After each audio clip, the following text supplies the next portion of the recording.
Can you hear me now?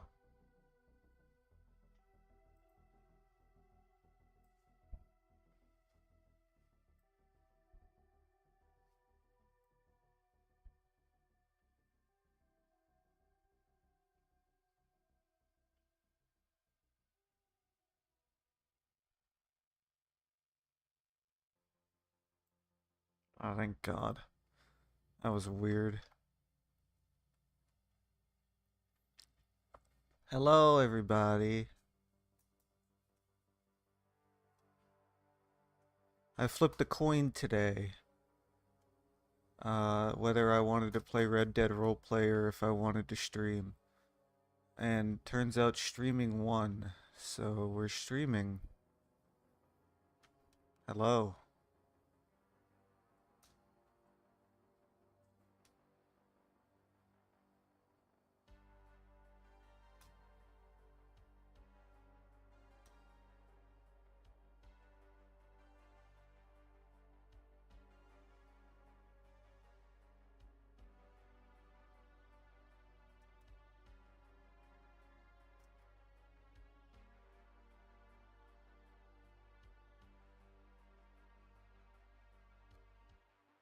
So as you guys can see, all the braziers are in place. I did get them to work. If you didn't catch the end of last stream, where I basically got it to work and then said, alright, bye, fuck this, and then got off.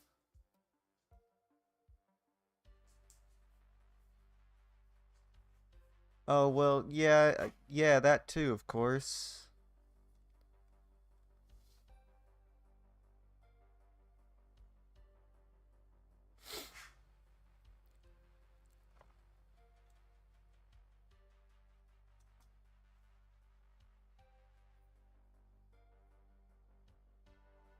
But, over the last few days, I've just been kind of tinkering with stuff.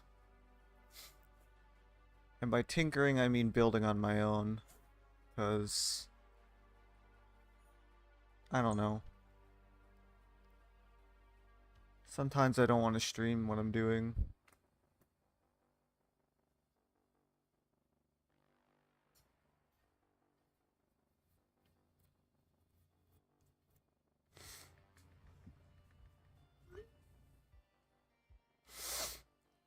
Here's the Great Hall so far.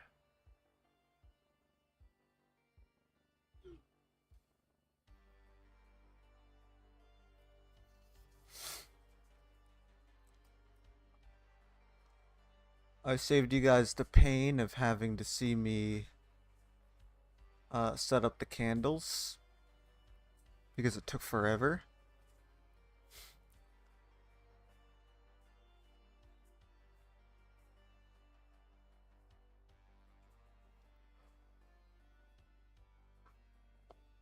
Also, I had to relight a lot of this area because despite the light that the candles give off, they don't actually give off that much light. So there's a lot of fake lighting in here.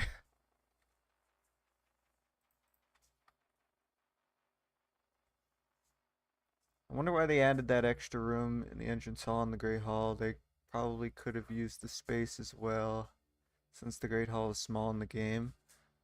Well, they wanted this upstairs area for some reason, and there really isn't much here in the game. So I don't know why they did it either.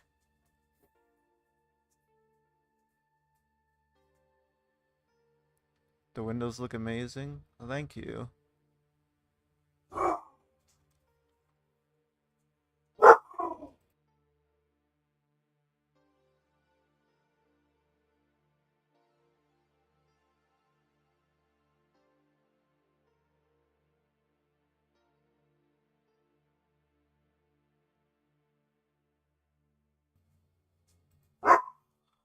These dogs, man. They don't bark all day, and then I start streaming, and then here they go.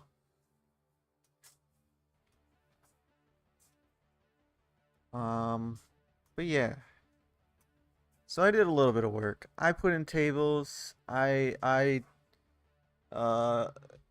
detailed these the starts of the support beams. We're probably gonna do the support beams today. Um, I put in the new braziers in the spots where they belong, of course.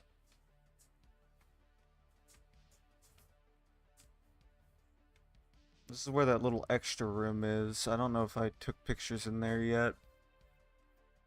I might have. I did go and get some references of my own using the new photo mode, which look quite nice. Let me pull that up. Ooh, wrong window.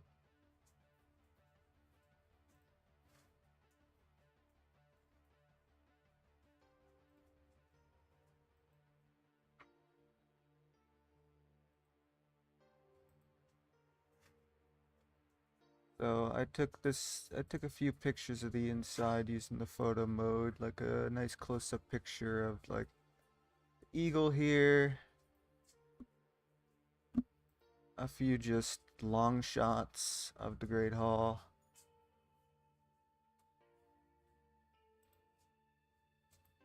As close to the rafters as I possibly could.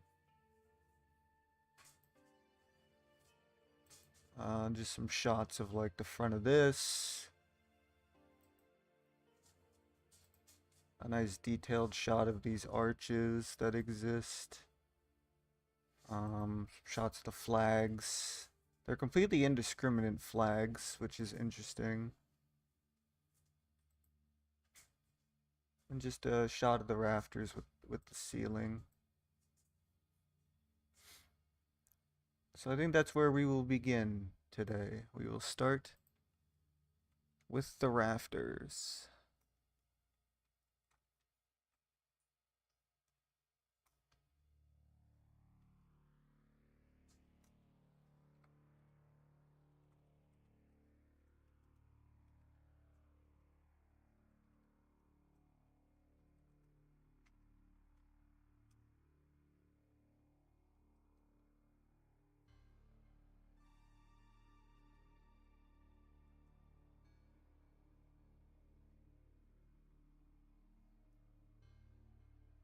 So it does have a wooden roof. And it does. Oh my gosh.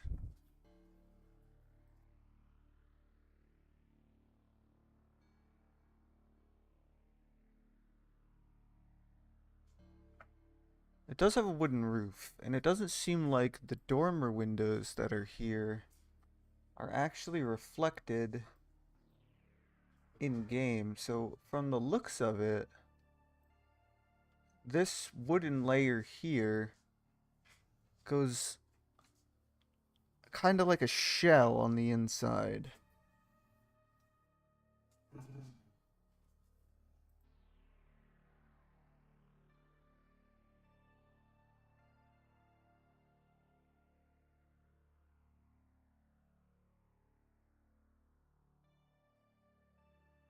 So I guess what we're gonna have to do is arch uh, a wooden arch in the roof area.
I'm trying to see if this wooden shell bit of the roof is lined up with the dome.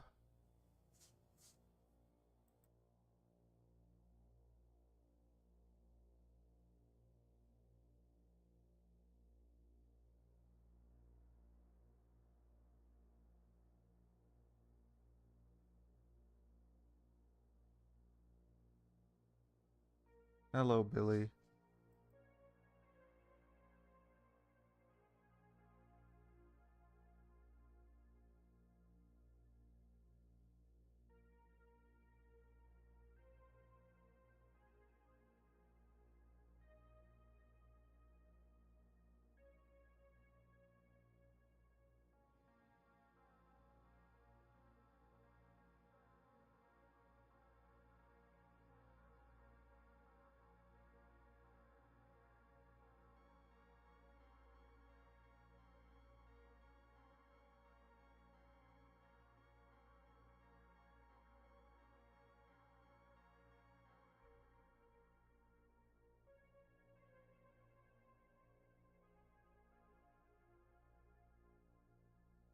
How's my day going? Well, it's going fine.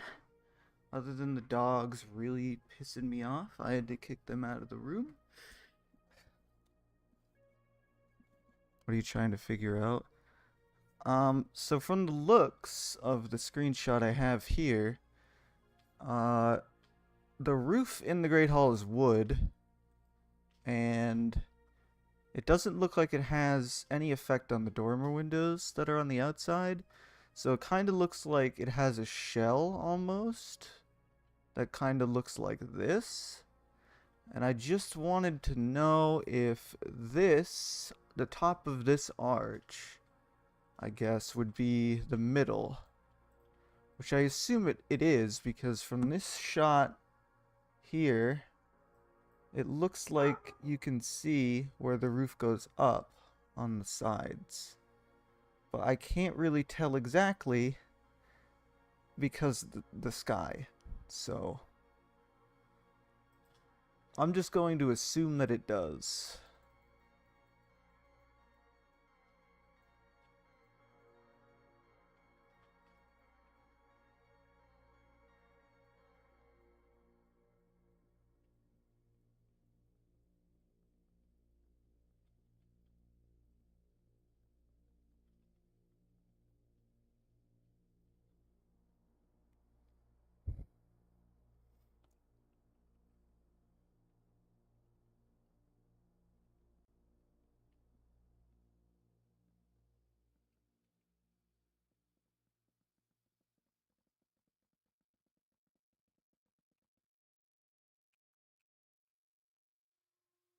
That also makes it a bit difficult because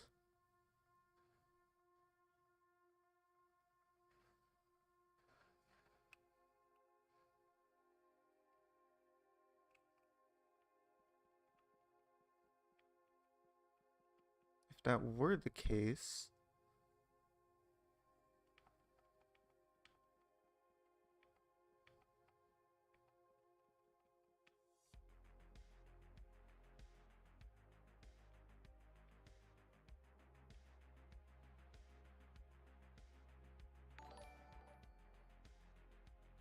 thank you for the subscription. We're getting really close to 3,000 subs. Super nice.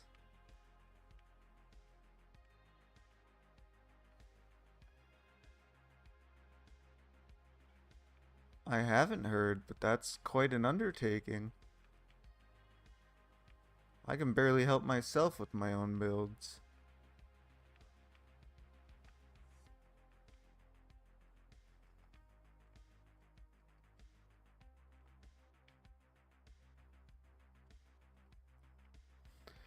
So the hangup I have with this lining up perfectly is that I don't know if it would even be possible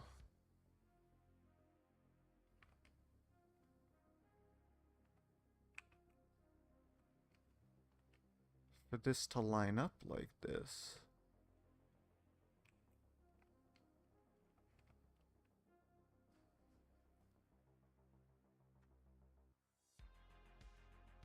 Yeah, I figured from the screenshots I took.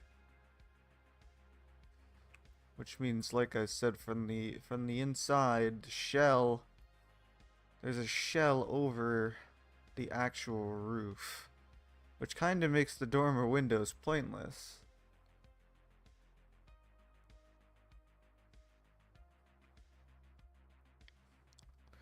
I believe it, but when I took screenshots using photo mode in the daytime, I completely forgot to take a screenshot of that.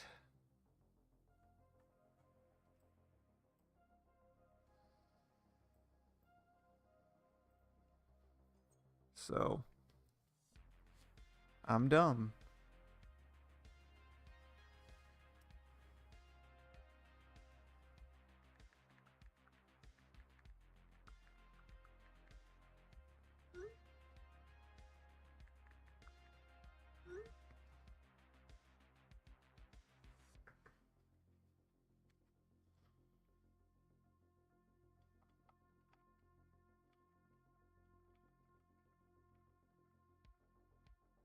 See, this is where we have a problem.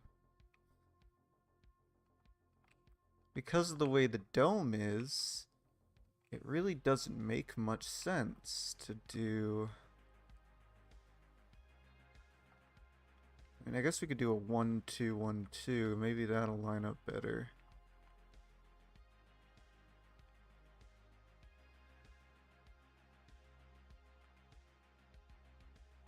Even that might be off.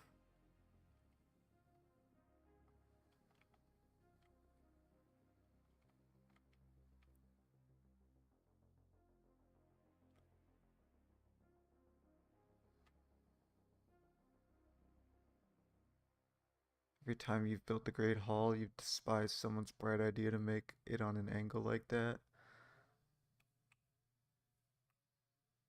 It's the only lore accurate way.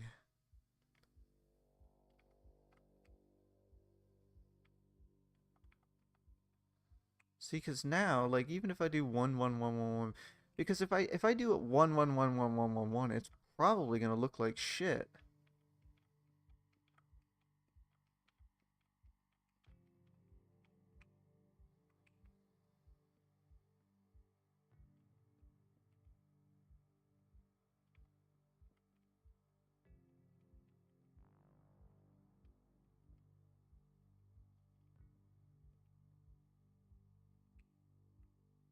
Yeah, no, that is bad. That does not look good. The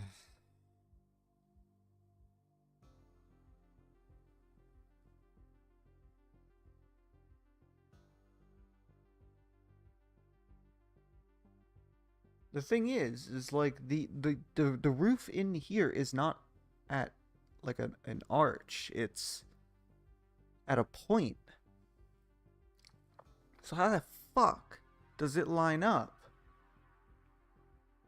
I don't get it.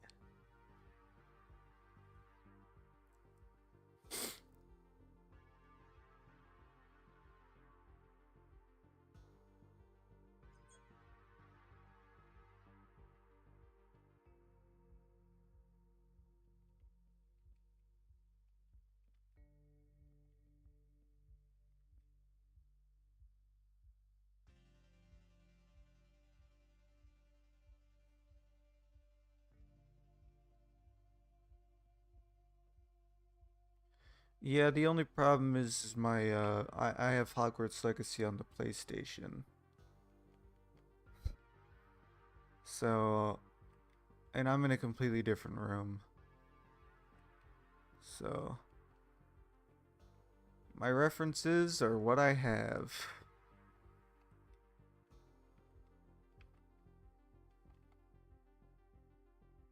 I mean, this is gonna have to be what it is. I mean,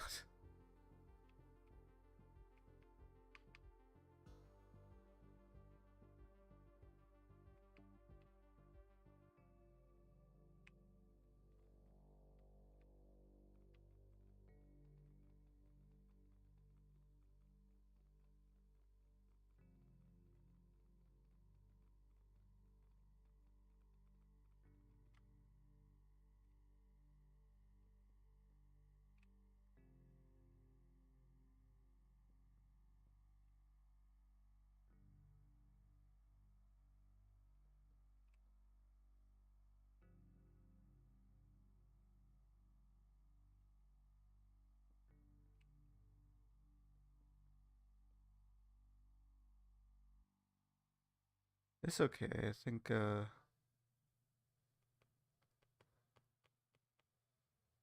I mean you can send it to me on Discord.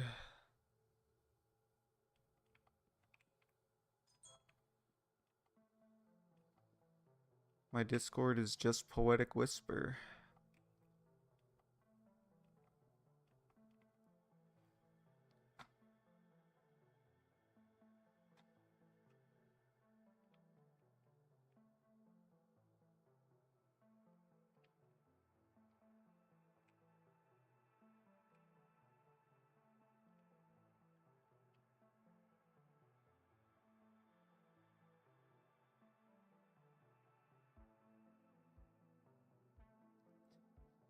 You know what's funny is on my original castle, I did use the end portal. Um, but that was after I had already built the rafters. So if you snuck a peek above the sky on my map, you would see that it is just well, there's all the rafters above it. So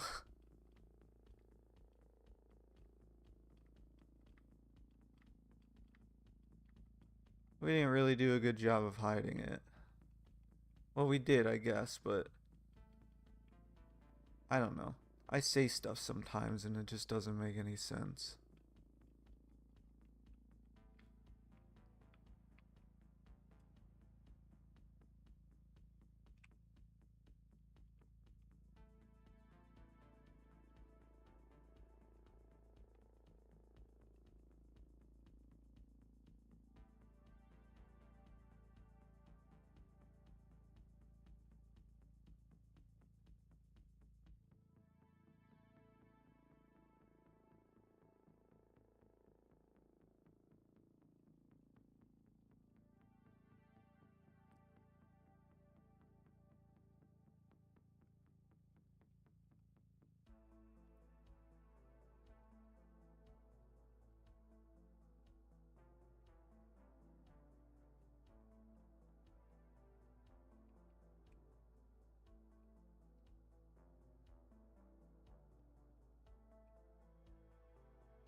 This is the worst part of building the Great Hall.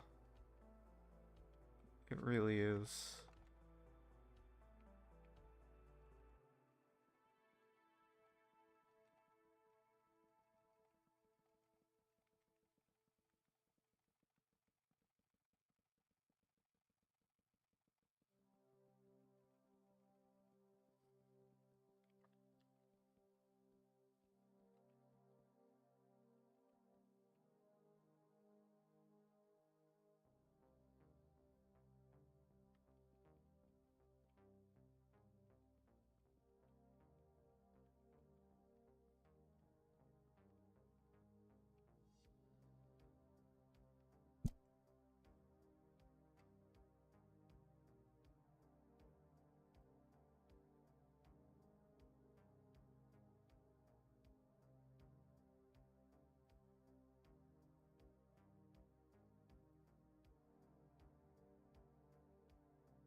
God, I wish there was a better way to do this.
You're telling me, man.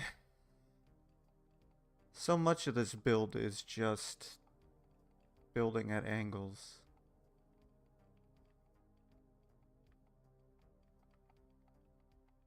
You should see the damn Quidditch pitch.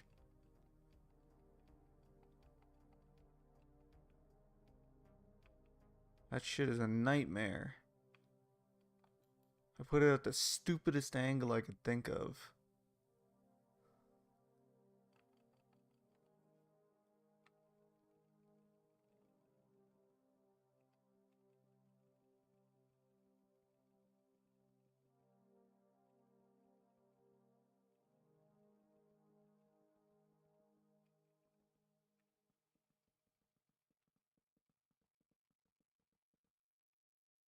Blame Rowena Ravenclaw.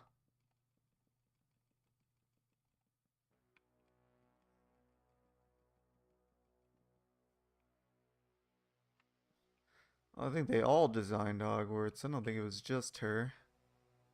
Could be wrong.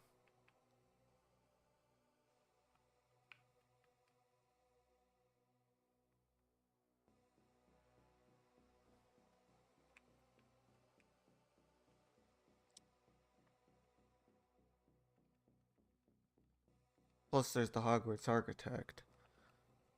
So, probably him. There's a statue in his honor in the entrance hall. I'll set it on fire.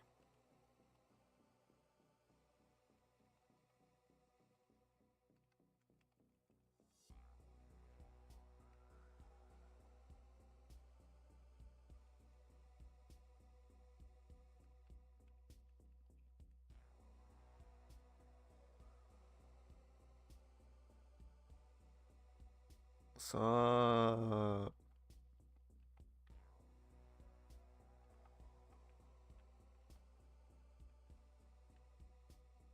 fuck off, man. I hate this shit.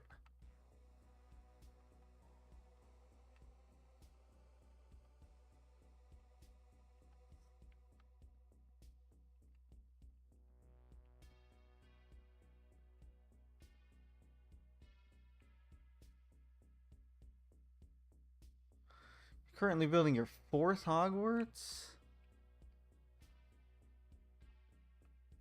That's psychopathic behavior, I can't lie.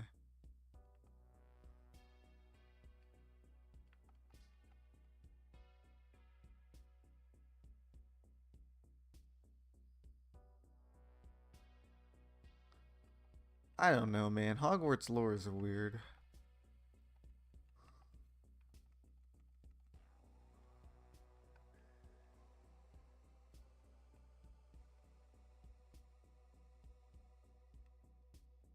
If it was made up for the movie, then they did a pretty shit job because they don't really ever mention it. I know Harry and Ron stand behind it in that one deleted scene in Chamber of Secrets, but they never really, there's no mention of him being the Hogwarts uh, fucking architect. He's just kind of like, here's a statue. And then in a few movies it'll be gone and replaced. Because continuity in the films is impeccable.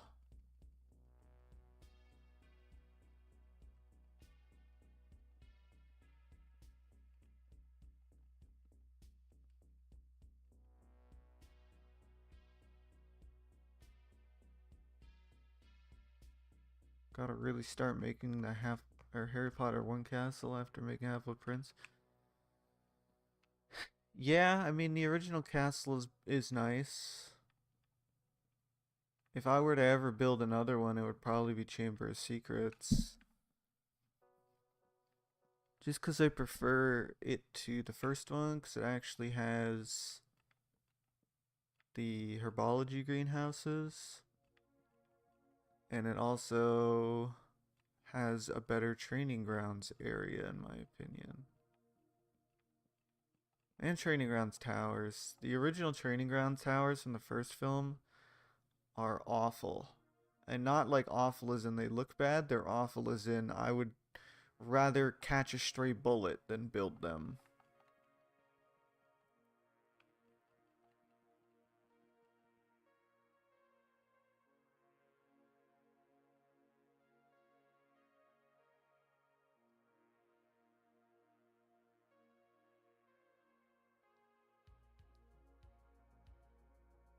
The movies are so unreliable. Yeah.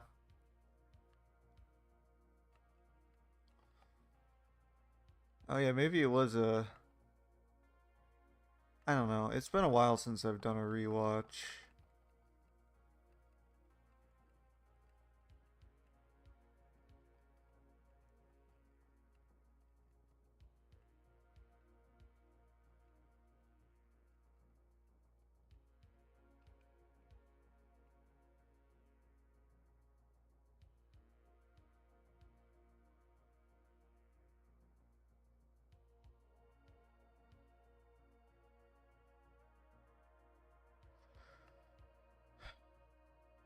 We can hope. However, they're gonna have the sets still unless they plan on making their own sets. I hope they don't rely as much on CGI because that seems to be the trend for like every big budget movie these days. It's just actors on a green screen, everything is green screen, the food they eat is fucking CGI. You know, like if you ever look at any behind the scenes Marvel footage, it's like every little thing is CGI'd for no fucking reason. And I don't know if it's because like it's such they have to pump those movies out at such a rate that it's just awful for the people involved. But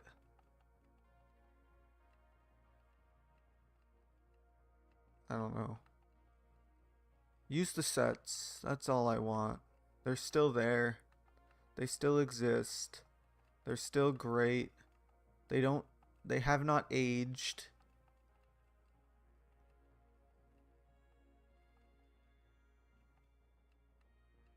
Make it familiar.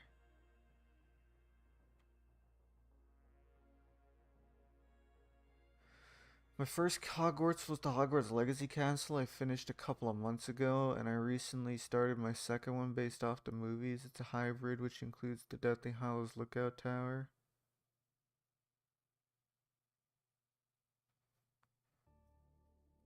I commend you for doing the Legacy Castle first, because this fucking castle sucks to build. It looks so beautiful, but oh my god, does it fucking suck.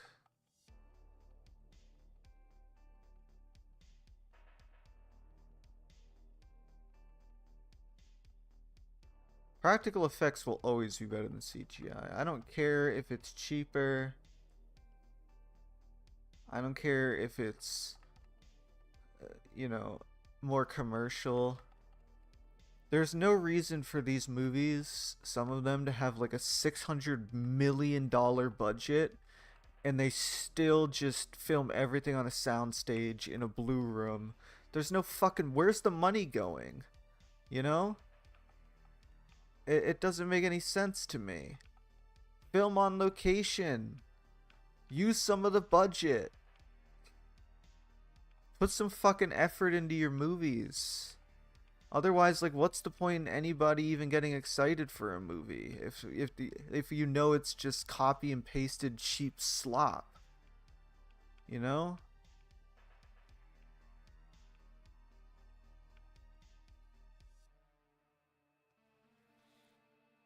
I'm actually quite nervous they use Deathly Hallows Castle. It's the only version they have a 3D model of, which is why they use it for Fantastic Beasts. That's the only version they have a 3D model of, in the sense that they have a render of it. But technically they still have the Half-Blood Prince castle as an actual model. So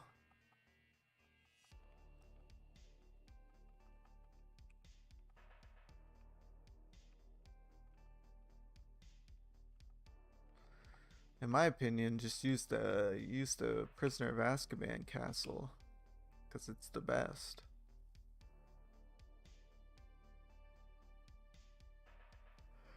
Yeah, the Legacy Castle made me want to die. The East Wing specifically because it's all different levels and heights. The boathouse steps, oh my god. Yes, the boathouse steps fucking blow.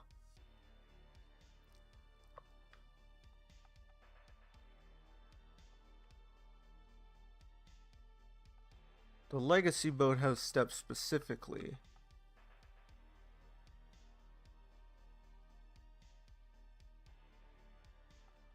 Oh, I mean, look, I love the Legacy Castle. I know there's some people out there that hate it and think that it's just too unfaithful to the originals or whatever.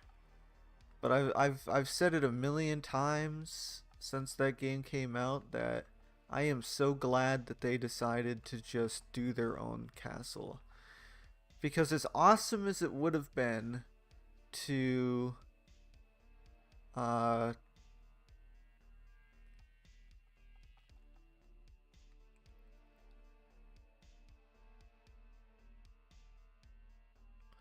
as awesome as it would have been to see the movie castle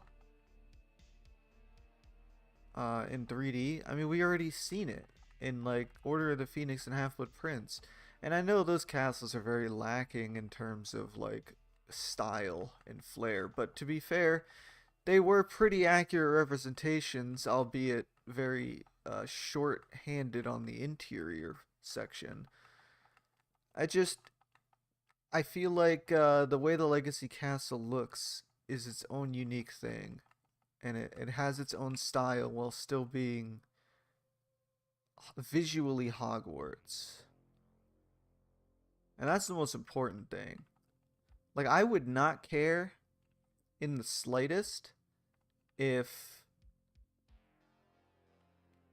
What the fuck did I do?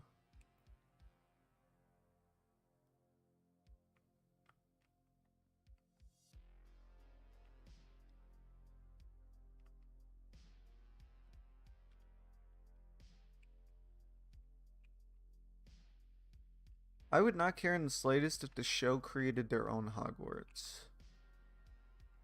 I would have no qualms with that whatsoever.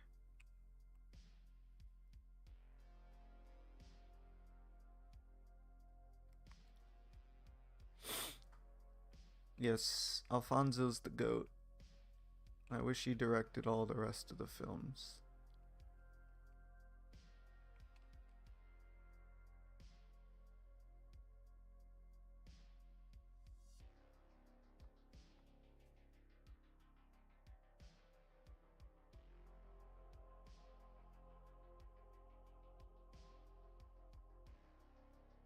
Should have spent more time in the castle and less in the server. Yeah.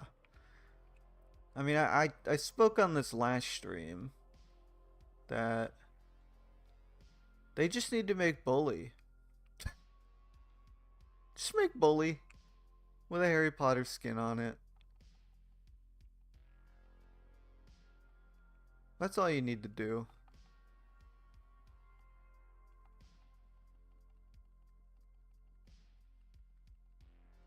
Time schedule.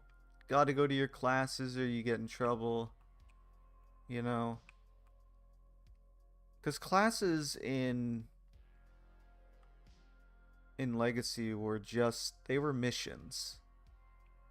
You weren't forced to go to them. Once you did the mission in that class, you never went there again. Unless you really wanted to. I don't remember if you ever even have a transfiguration lesson. It's been a while since I've played it though, so they probably did.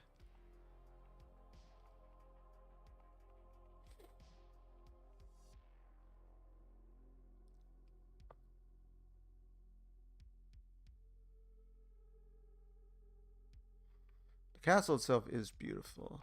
It is arguably one of the most beautiful versions of Hogwarts. It's got its weird little quirks. I won't deny it. But I think they took the best of both worlds in the sense that the game has so much stuff that the books reference, um, which is nice. Um, sorry.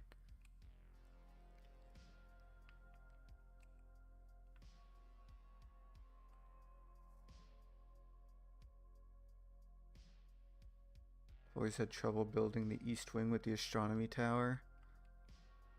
I love the astronomy tower.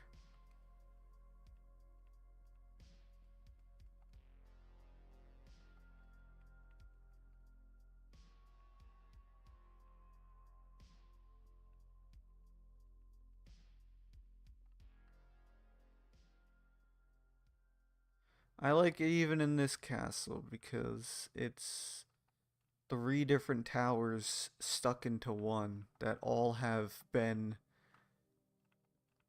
uh, the big tower on the east wing.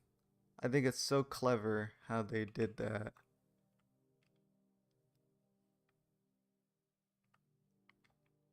They were just like, alright, well, do we want the astronomy tower? Do we want the defense against dark arts tower? Or do we want the dark tower? And they were just like, fuck it, we'll have all three.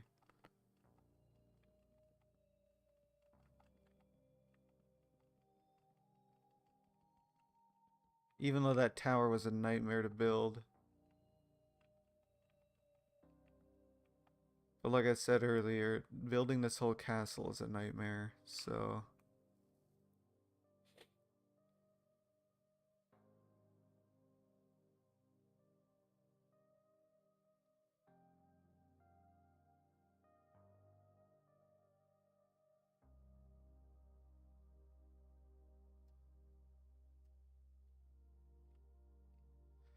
Well, thankfully I don't have to worry about what interior I want to put in, because they already have an interior in Hogwarts Legacy.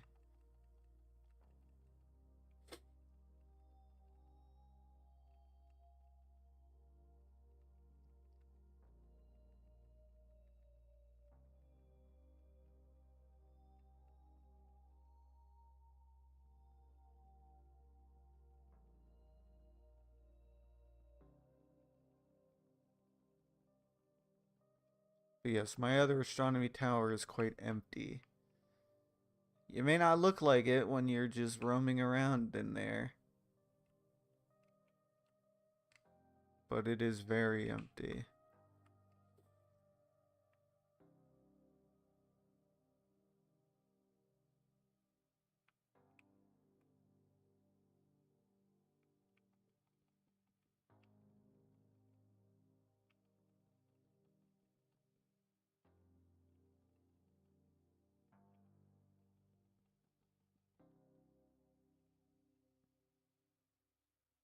The weird things I feel adds to the feel of Hogwarts, like the many stairs and the corridors that lead to nowhere. It's kind of like that in the books.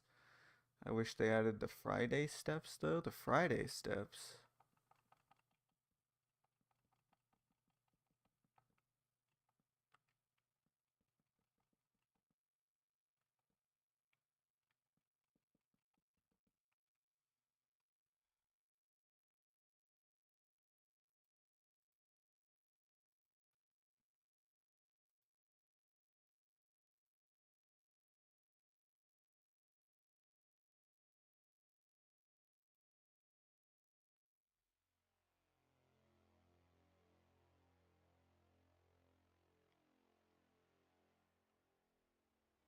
Literally, what's the point in there being a dark tower?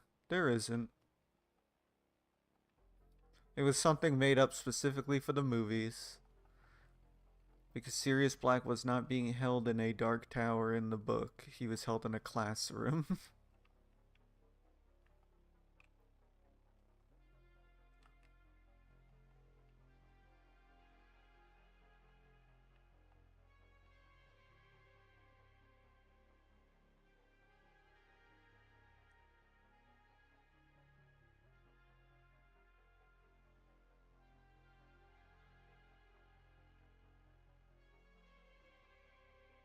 In the Philosopher's Stone, there's a mention of a staircase that always leads somewhere else on Fridays. Oh, yeah, right. I don't think they have like a system for like days of the year, unfortunately. It'd be sweet if they did.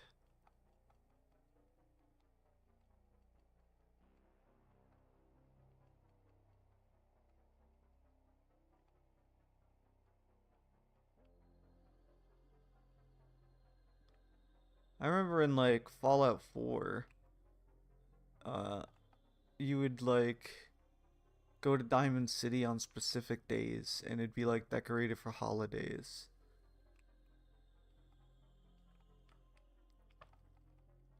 And I know when Legacy or in Legacy as you play through the story, you'll get to like fall where you'll have Halloween decorations closer to Halloween and like Christmas decorations as it gets closer to Christmas with snow. But, there's no days of the week.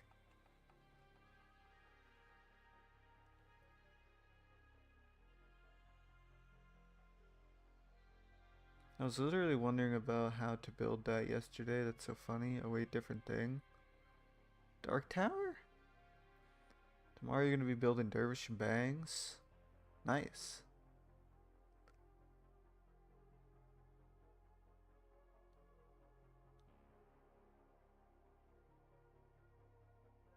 There's one secret passage in the whole of Legacy. There's a couple.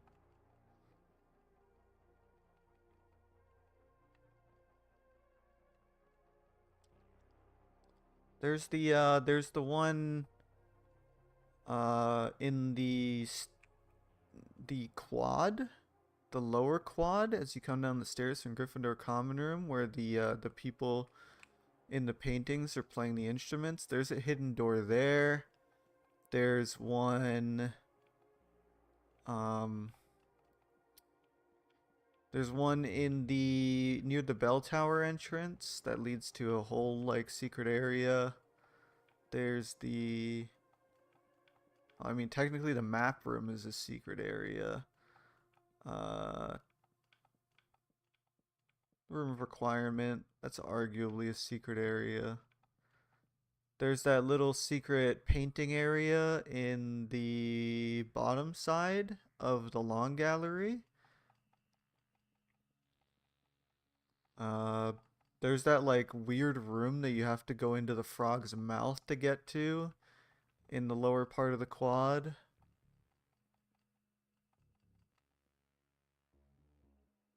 The Depulso rooms, yeah.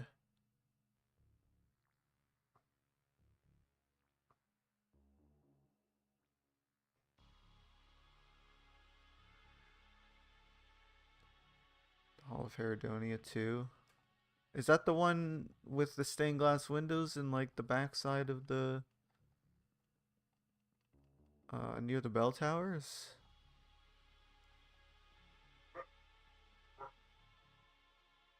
What's the map room? You don't have the game. It's just like it's an area you get to in the story where they're just like where it's I don't know. It's pretty complicated.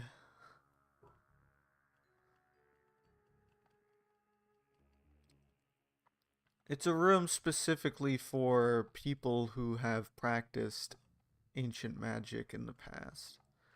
Because your character is one of few people who can do ancient magic.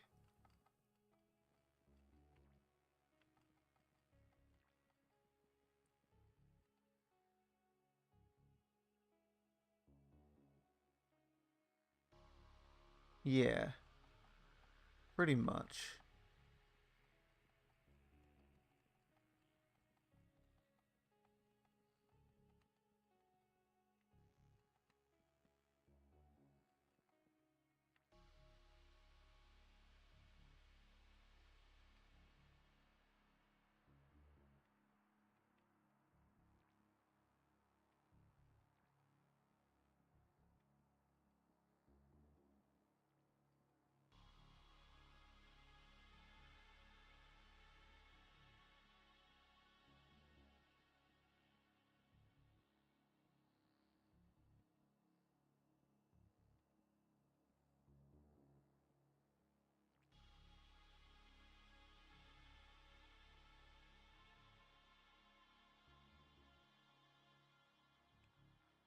Okay, we did the stupid roof. Okay, the dungeons I have a whole tangent about. Why are the Slytherin dungeons, potion dungeons, and actual dungeons whole separate parts of the map? I always assumed the potions dungeon was the same. You love the dungeons though, the corridors exactly how you imagine. I think the dungeons do look very nice, but I totally get what you're talking about.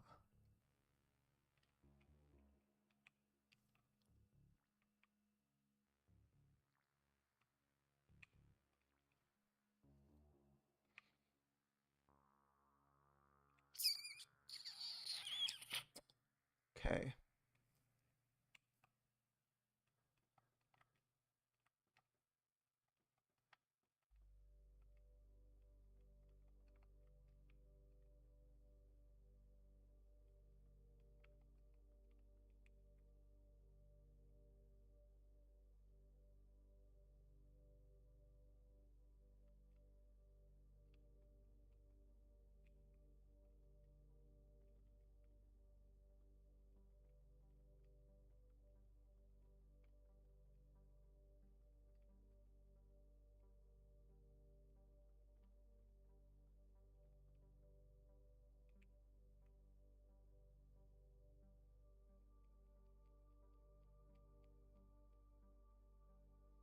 I always have trouble mapping out the dungeons too, because I don't know what else is there apart from the potions class, Slytherin common room, and the Death Day room. Happy I have this game as a better reference though for where things are. I mean, yeah, for the most part, things are where they're supposed to be. Though it does get a little muddy when you get into things like the location of the Gryffindor common room, for example. Because technically, it is in the right spot, but it entirely depends on what film you're using for reference. Because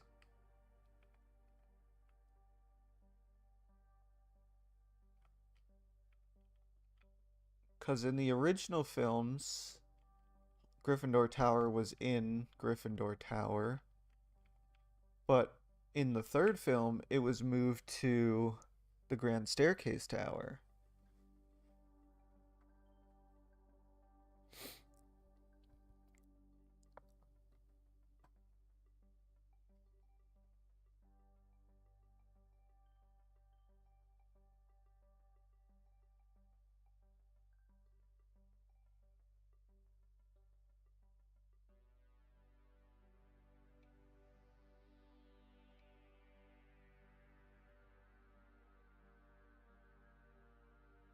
The whole Gryffindor Tower being on the seventh floor is such like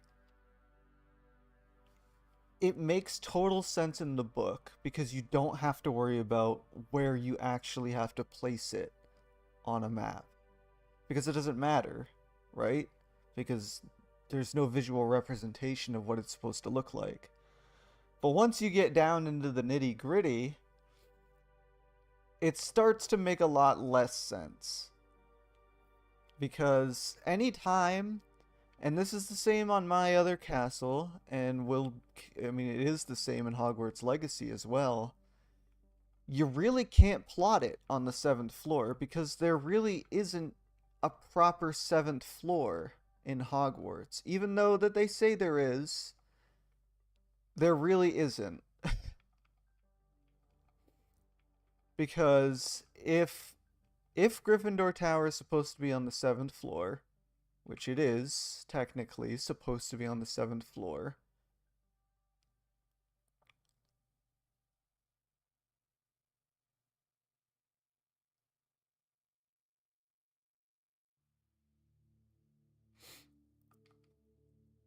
I don't even remember what I was saying. I started reading chat and I lost my train of thought. But I mean, you look at the Grand Staircase Tower, right? I need to lower this because those stairs aren't at a correct height. But you've got 1, 2, 3, 4, 5, 6, 7, 8 floors here, which is nice. But the thing is if you wanted to have Gryffindor Common Room in a spot, it would have to be in the quad. And it is in the game. Technically, it'd be here. Because this is where the windows are. And this is where the dorms go. Right? This isn't on the 7th floor. In the game, I think there's only like... What? There's 3 floors on the quad? So it would be on the 3rd floor. And the same thing goes for mine, my other castle. It's like the 3rd floor, maybe, if you wanted to put it where it's supposed to be in Gryffindor Tower.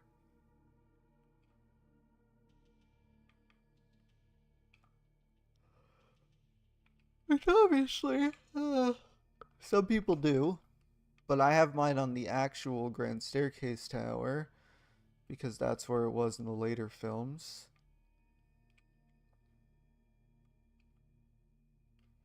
I went the most convoluted way outside. This tower is always supposed to be Gryffindor Tower. But because, you know, they had to make the exterior and interior work in this game, this whole wing became Gryffindor wing.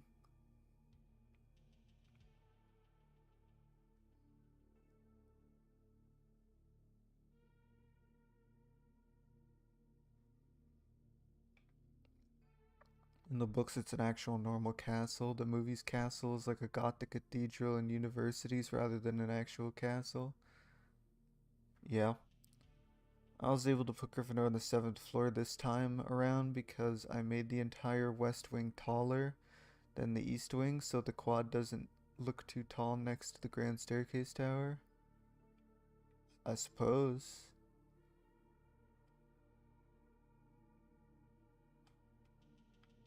The filmmakers just cared about making it look cool rather than it making sense. Yeah. How do I do the landscaping? I did it using a tool that Belkov made me. It just uses commands. I'm talking about boathouse stairs. Ugh. Look at these things. I hate them. They're very cool, but I hate them.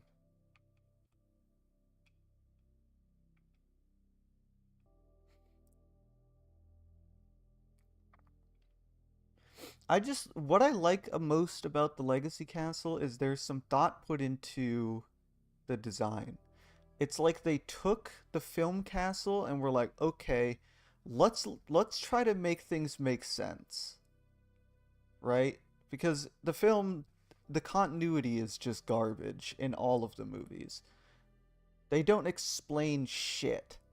Where shit is, where nothing is. You know where the Great Hall is, you know where the Grand Staircase Tower is, you know where the Clock Tower is, but that's pretty much fucking it, right?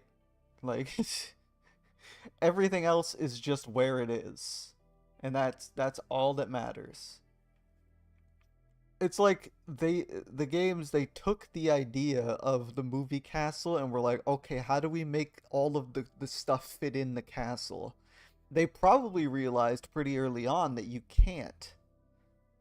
So they had to make things bigger. So like the idea of the defense against the Dark Arts Tower, the Dark Tower, and the Astronomy Tower all put together. It's genius. Are you putting the windows of Slytherin behind the waterfall? Because I was thinking about doing that. They're not behind the waterfall. They're actually right here. I built this little bit out until I actually do the common room, but this is where the windows are in the game. It's on the other side of the bridge.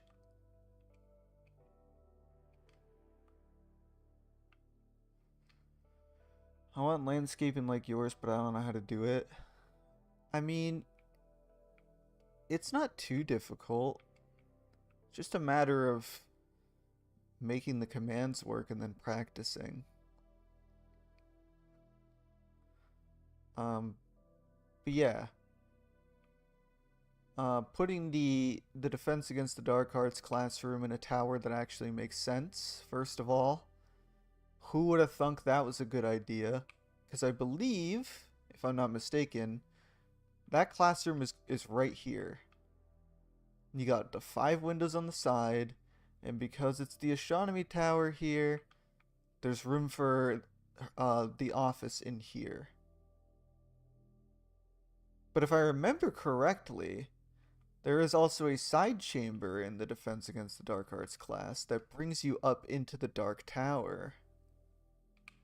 I believe is a door that you get out of like right here, and you can come out here and look around.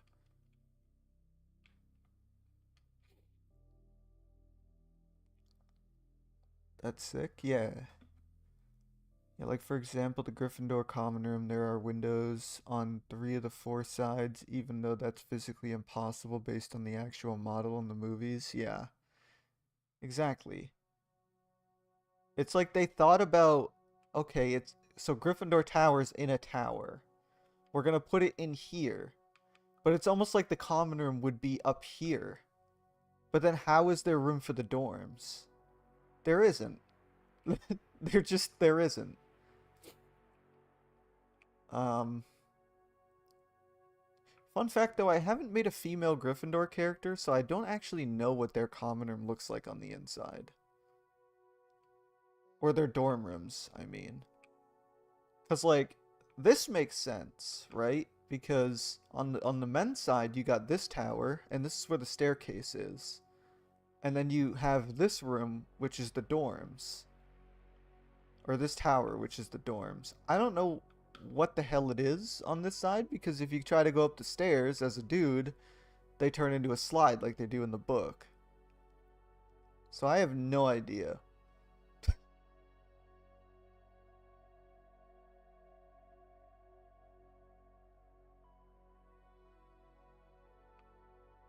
Do I use commands or world edit to build the exterior first, or did you build it all by hand? Either way, props to you. So I use commands for terrain. I probably used commands for some of the castle, like slash fill to fill in walls. The bell towers, I built one and just used a structure block to place the other one. Uh, for the most part, though, the rest of it was pretty much built by hand. You can go back and watch a lot of um, these build streams, because we're on, what, episode 25 now? A lot of it was done on camera. Not all of it, but a lot of it. Um, like the corbel, the whatever you call these, the cloisters for the um, belt or clock tower courtyard, excuse me. These were copy and pasted. I built a square and I just copied them all the way around. That's, you know, same for the bridge. Like I built a square and I just used structure blocks to kind of place them in wonky spots. Um, just to make it work, you know? I actually think the bridge, the wood bridge on here is 50 times better than the one on my other map. Because it's actually all goofy, which is how it's supposed to be. On my original map, it's just up and down, and it's not up, down, left, and right. That probably doesn't make any sense when I say it like that, but if you know, you know.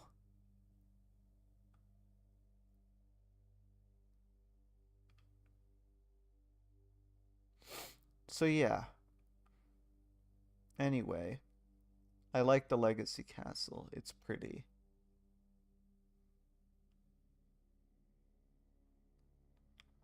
And all their little extra corridors and shit and gardens. The Hufflepuff gardens are one of the nicest changes in the entire castle. Because this area on normal Hogwarts is ugly as fuck. And there's nothing here. And it does nothing. And now it's a beautiful courtyard. And there's the statue of the wolf or whatever the fuck this is that shoots the smoke out of the chimney for the fireplace in Hufflepuff common room. It is such a cool idea.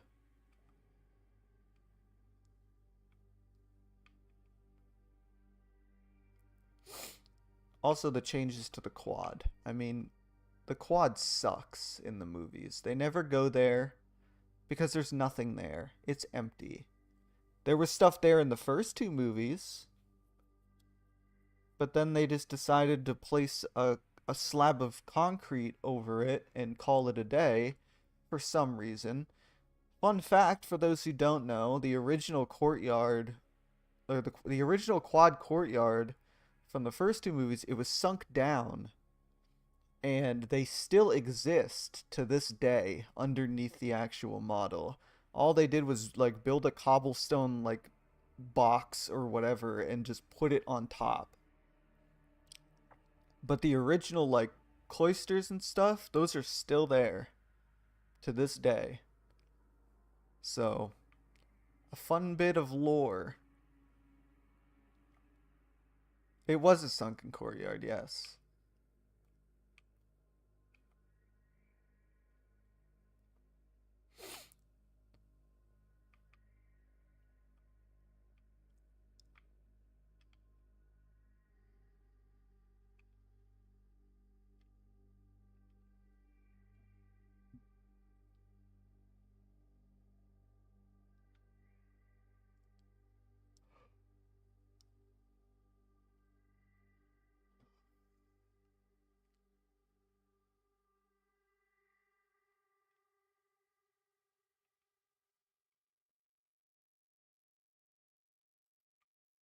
I would love to see the model myself too, but I'm a little bit further away than you probably are.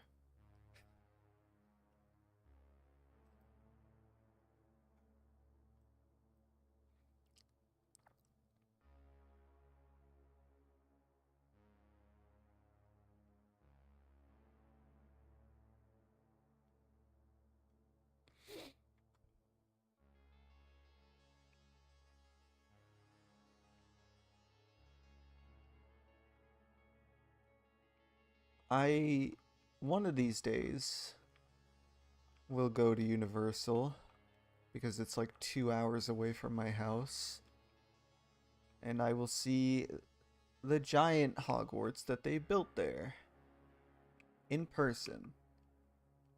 Um, but until that day comes, I still have not done that. Even though that castle is ripe with some of the stupidest design choices I've ever seen, it's still something I need to see.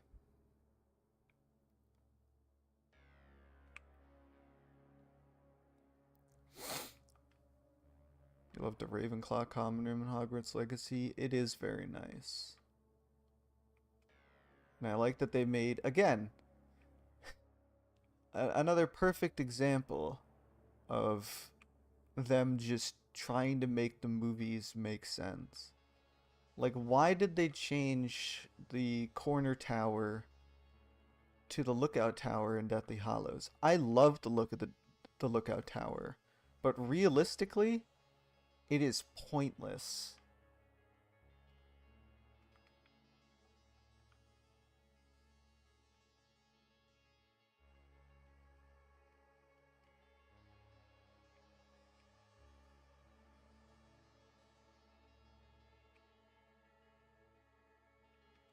I can't tell if these are supposed to connect.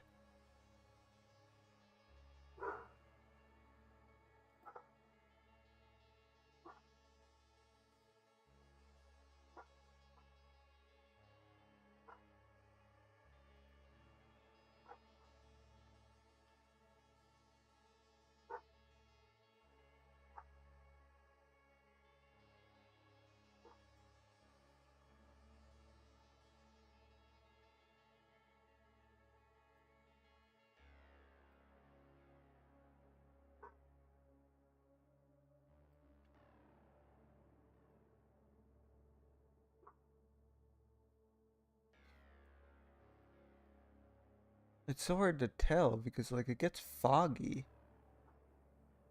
It doesn't look like it does. It looks like there's a pillar here that goes up.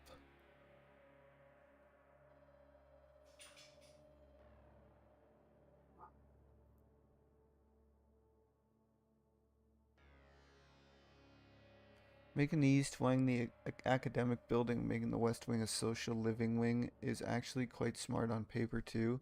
Yeah, funny enough, I came up with that many years ago on my old style model. Um,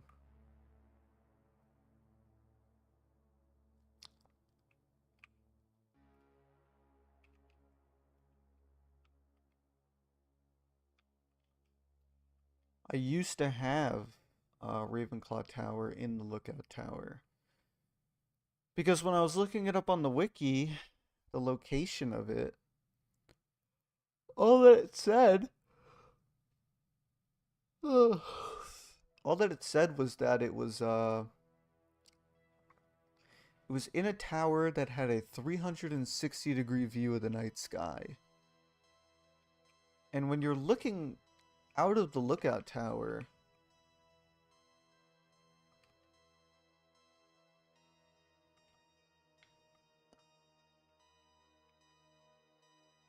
when you're looking out of the lookout tower, and I know this isn't the lookout tower, but like this is basically the lookout tower.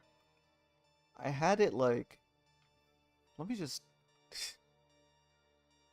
gotta illustrate a point here.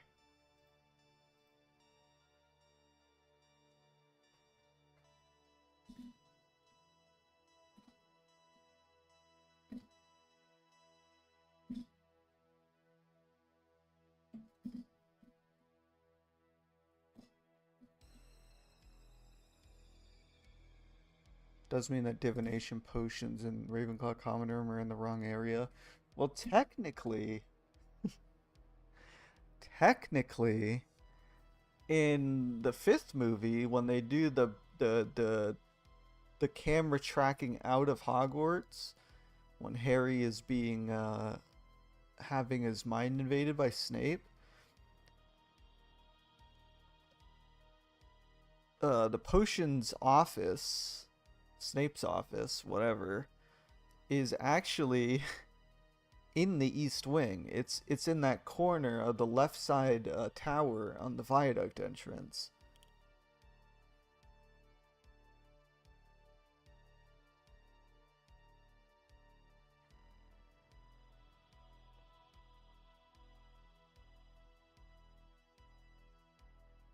Why is this not loading?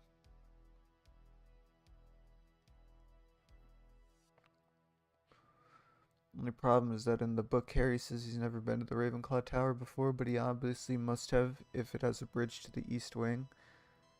Yeah, but that is also trying to apply logic to. You're trying to apply book lore to the movie castle, which they didn't give a fuck about.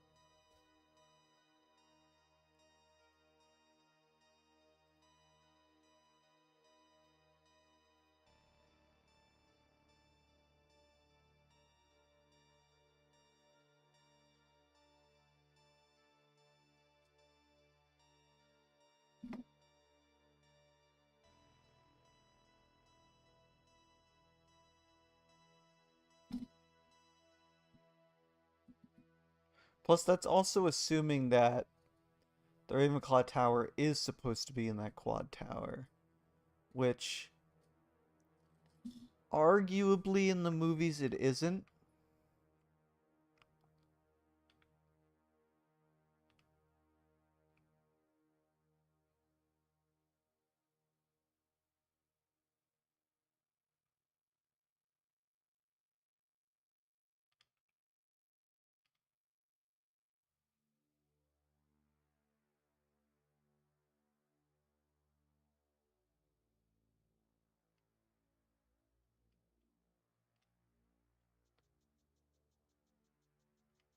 Isn't it normally in the central tower? That's where mine is now.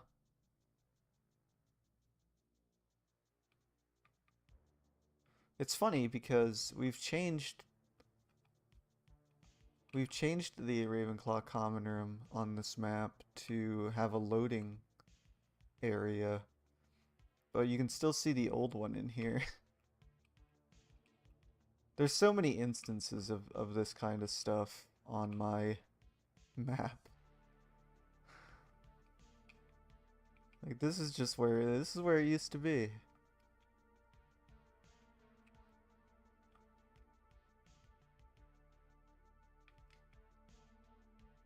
And now obviously it isn't. But it's still technically in the Ravenclaw Tower. But the thing is I could have gutted it. But you keep the lights in there, you know, people fly around on the outside, they think this is where it is. So that's where it is. But yeah, Ravenclaw Tower to me makes so much more sense being in this tower. Because when you look at the description of this being or having a 360-degree view of the night sky, I used to have the common room like sunk down. Like this would have been the floor, right? And you just had all of this to look, well, you know, other than the roof. You had all of this. Like this is the literal definition of a 360-degree view of the night sky.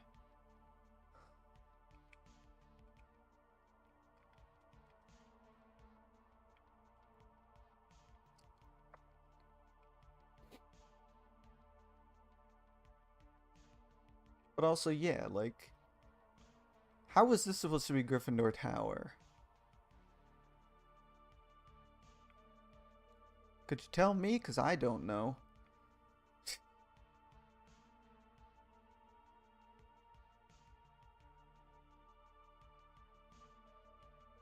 How is the movie version of uh, divination supposed to fit in this tower?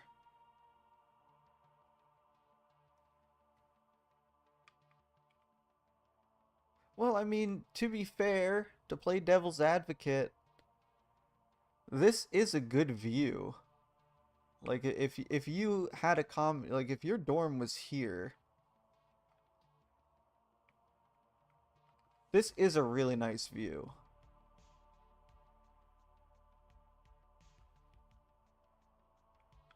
Like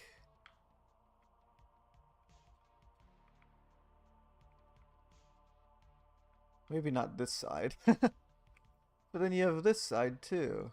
And you can see all the way down to the ruins and everything.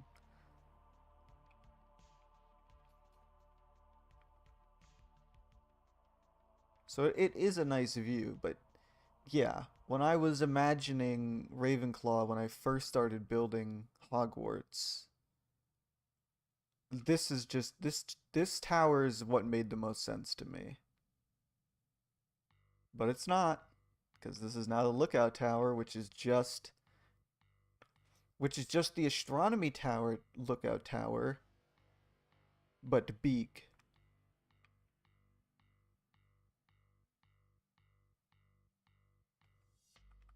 No, my divinations class is in the astronomy tower. It is up here.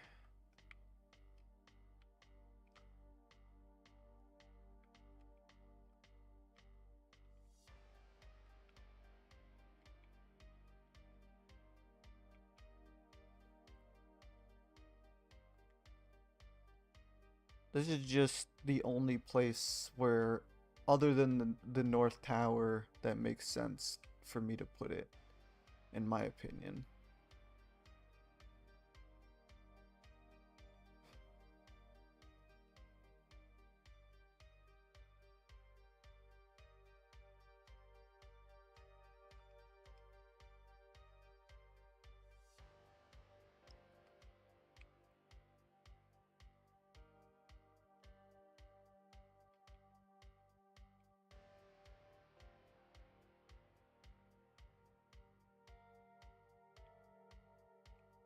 As I said before, though, my astronomy tower is missing a lot of interior.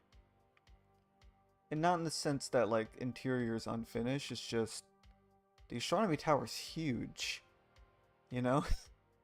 And if each room in here was just in scale with these windows, you'd have what? Like 1, 2, 3, 4, 5, 6, 7, 8, 9, 10, 11, 12, 13, 14, 15 floors worth of stuff.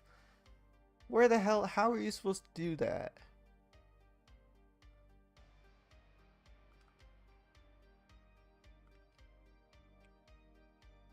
And this is what I mean by the roof of my great hall.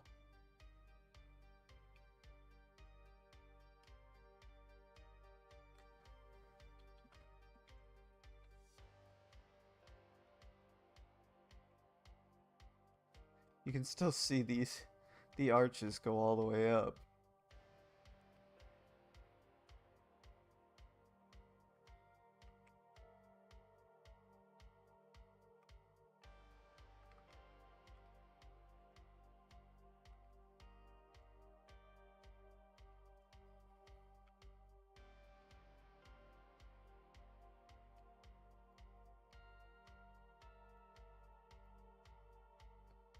And yes, for the people who still ask me when I'm streaming, I think, is it Periculum that does it?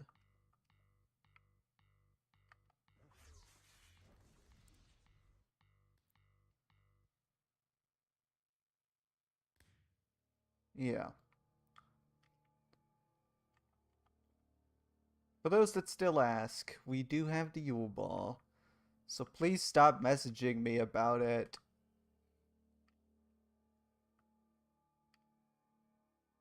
Although this is quite concerning.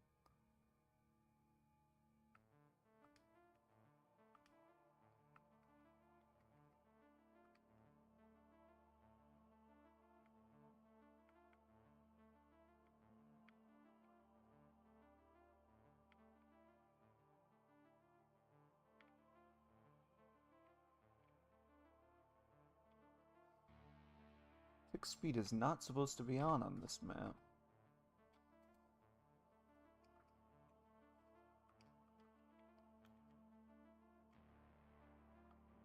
Whoopsie doodle. I'll have to fix that before putting out another public fix.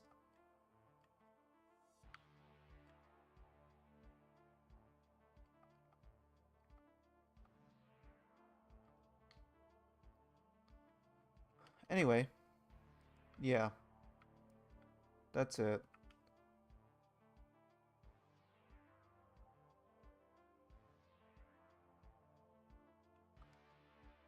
I noticed watching an old stream that you made the viaduct entrance basically the entrance from the books, or at least heavily inspired by it. It was more inspired by the games than the books, truth be told.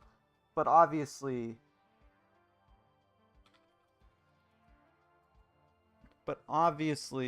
the the games take inspiration from the books for the entrance hall, so it's technically both. But yes, this entrance hall is very as close as I possibly could to the Prisoner of Azkaban game version. Obviously, that game doesn't have this like overhang, but I really can't help that. There's factors in play that prevent such a thing. And I took Legacy's idea of having the hourglasses be different for each house. There's a lot of different inspirations for stuff on this map. Like this area in the Long Gallery is both inspired by an area in the first Harry Potter game for the PS1 and how Durham Cathedral looks like on the inside. It's kind of a combination of the two.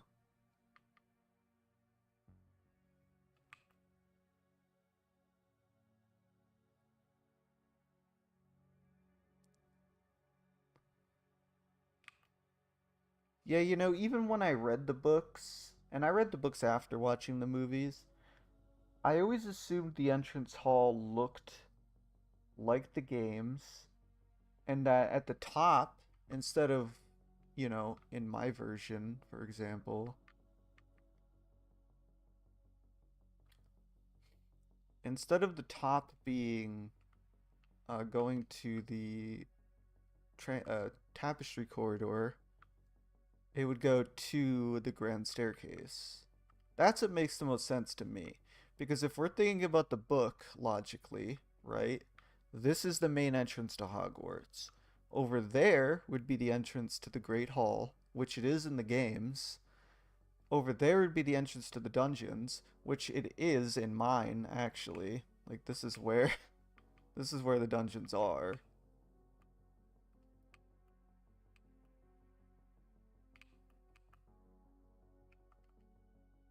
Ta-da. And yeah, straight ahead would be, in my mind, uh, would be where the grand staircase tower would be.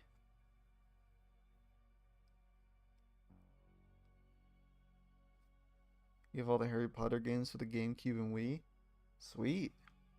I have. I think I still have Prisoner of Azkaban on PS2. Or I know I do. I don't think. And I know that I have Sorcerer's Stone for the PS1. I don't think I have any of the others. Ow. I stopped playing the games after Goblet of Fire because I thought that Goblet of Fire was a shitty game, and I still think it was a shitty game.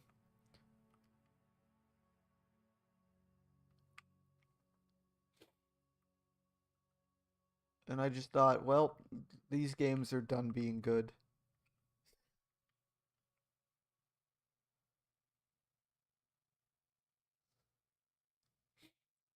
They could do this, put the Great Hall on a straight angle, but keep it in the same place, then add a new building.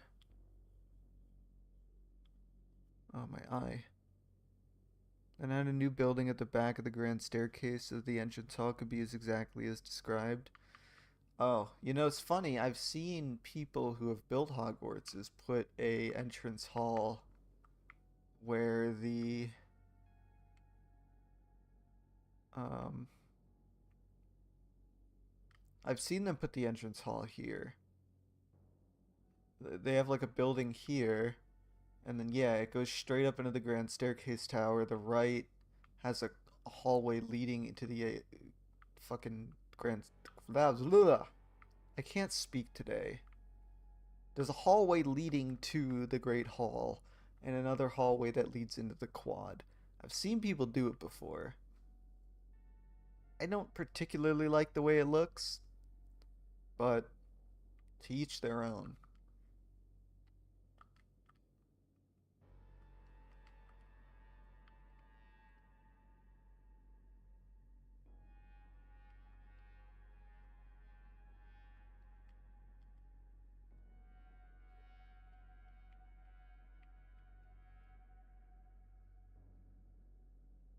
Order of the Phoenix and Apple Prince games are pretty okay, and let's not talk about Deathly Hallows.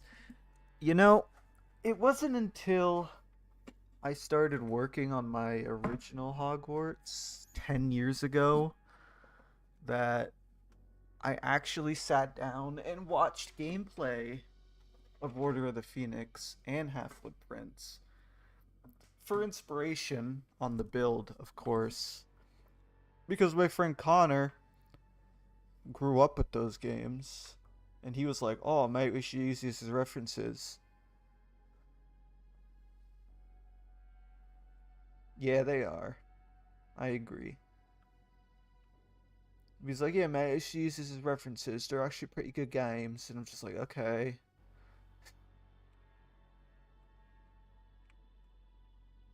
But yeah, I had no idea they were decent games. Like I said, I gave up after Goblet of Fire because that game was just an absolute shit pile of a game. Probably the most disappointed I've ever been with a game when I was a child. Because, when you're a kid, you don't really know what bad is. You know? I definitely played some shitty games that I thought were so cool when I was a child.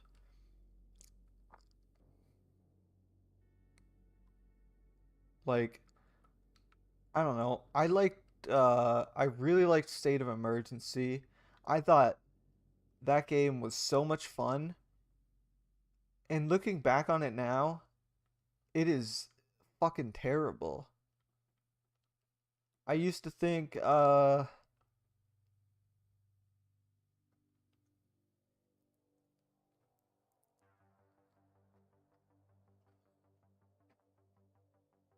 what you call it? I fucking forgot other games. Oh, I thought, True Crime Streets in New York was a good game when I was a kid. There were a lot of games I thought were good when I was a child, and they turned out to be not so good in reality. So when I played Goblet of Fire, when I got it for Christmas in 2005, I was like, man, I can't wait to play this. Because, I'd been playing Prisoner of Azkaban on PS2, and I'm like, fuck yeah, dude, this game rules. You know? And, like,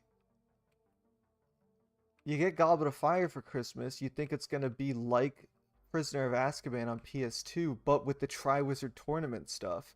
And I'm just like, this is going to be the greatest fucking game ever. And then you get on it, and it's just like an arcade game.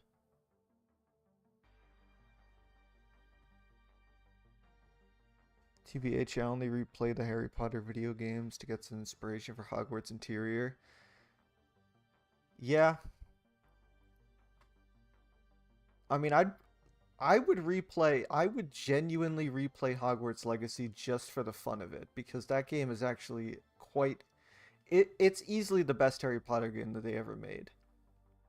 And that's with me trying to take my nostalgia lenses off because obviously I love Prisoner of Azkaban on PS2, but if we're talking just straight facts here, Legacy's just the best game they ever made.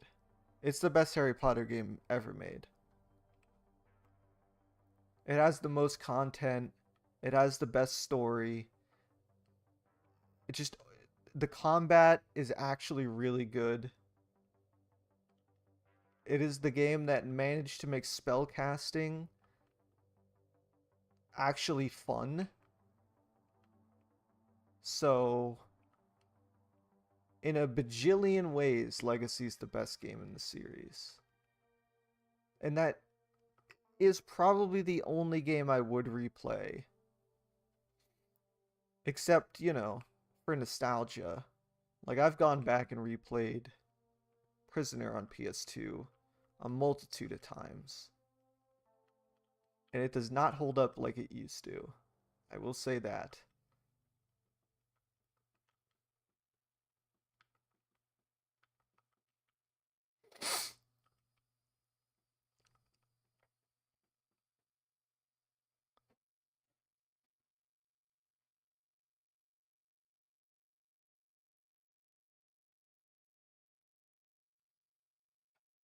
Yeah, I mean, like,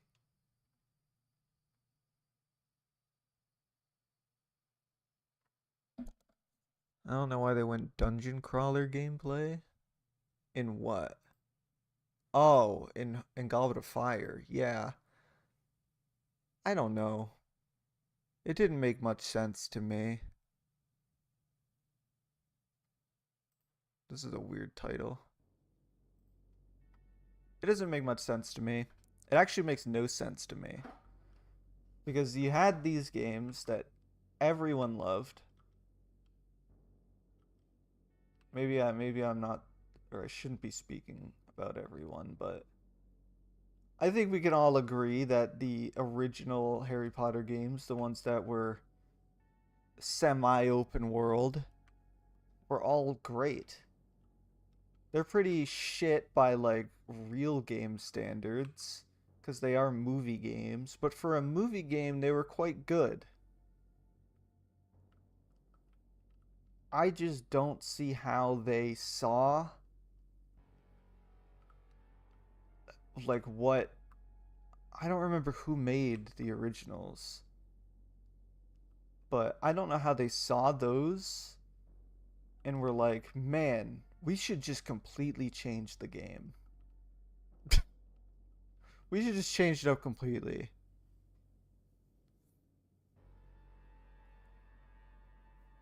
Imagine having a perfect formula that sold extremely well and still making Goblet of Fire like it was. That's what I'm saying.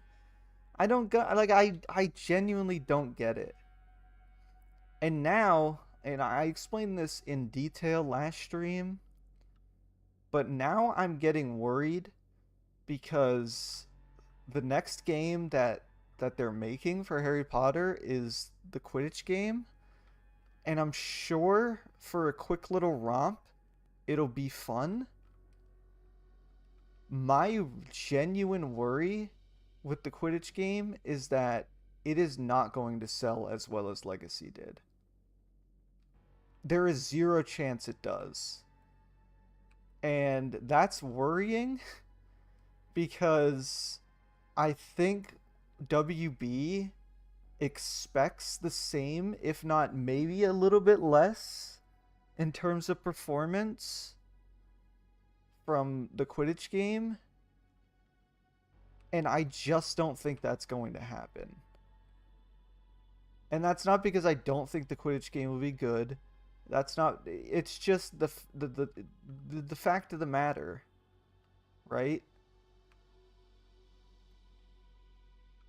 Like it could be a great game, but it is also a sports game. People don't want to play a sports game in the Harry Potter universe. I know everybody wants Quidditch or wanted Quidditch in Hogwarts Legacy, and I did too. But that's not the point. The point is that Quidditch is a small part in the overall Harry Potter world. And I just don't see it making an impact on its own.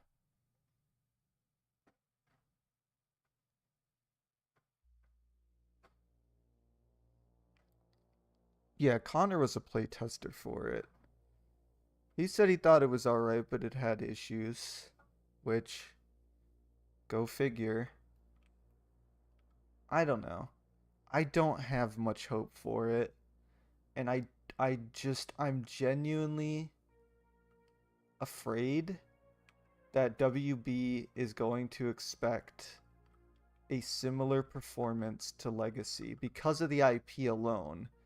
And I just don't see that happening. And I don't want that to compromise a possible Legacy 2. I don't want them to see it and be like, okay, well, this IP's not making money anymore. We're not going to put the money into making Hogwarts Legacy 2. Because they very well could. And that's the way the industry is right now, and it fucking sucks.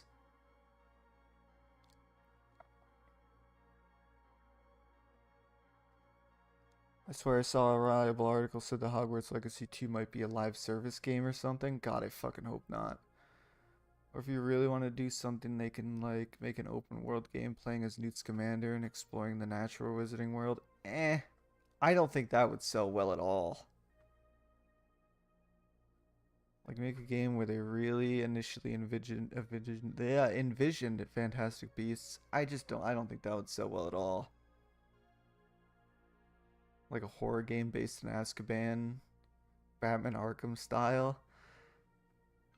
I don't know. I don't think that would sell well either. Maybe I'm just like a super big pessimist.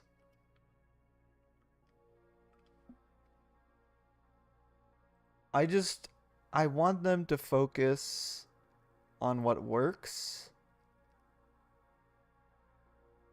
and nothing else. Because the way the games industry is right now, your product is either good or it's bad. And I know that sounds stupid when I say it out loud because duh, but it's either your shit sells more than what, the publisher pays, or your ass gets shit canned and put on a different project. And that sucks so much. And that's the reason why there's so many developers now that are going straight indie. But Avalanche, despite, you know, not really having much in the way of a resume before Hogwarts Legacy, I think did incredibly well for a team that was just kind of thrusted into a position where they had to make quite possibly they I couldn't even imagine the stress of having to have been handed this IP that is so beloved and there's so much expectations for the game to be good that if it isn't, or if it isn't even decent, holy shit. Like, you know what I mean? Like before Legacy, like after Legacy got announced at that one Summer Game Fest panel, I don't remember if it was Microsoft or Sony. I can't remember. But it was I looked up Avalanche afterwards because I initially thought it was Avalanche, that the Avalanche Studios that did Just Cause. Thankfully it wasn't. But their track record with games were just movie tie-in games that were kind of shit. Like I think they made like Cars games and stuff. And it's like, well, okay, that doesn't look good. And it's like, I don't know. I hope what I'm saying makes sense.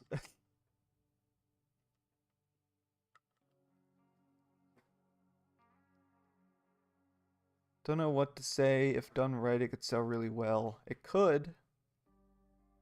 I suppose a good mobile game could be a Zoo Tycoon type game for Newt Scamander, but I couldn't imagine a AAA game with him in it.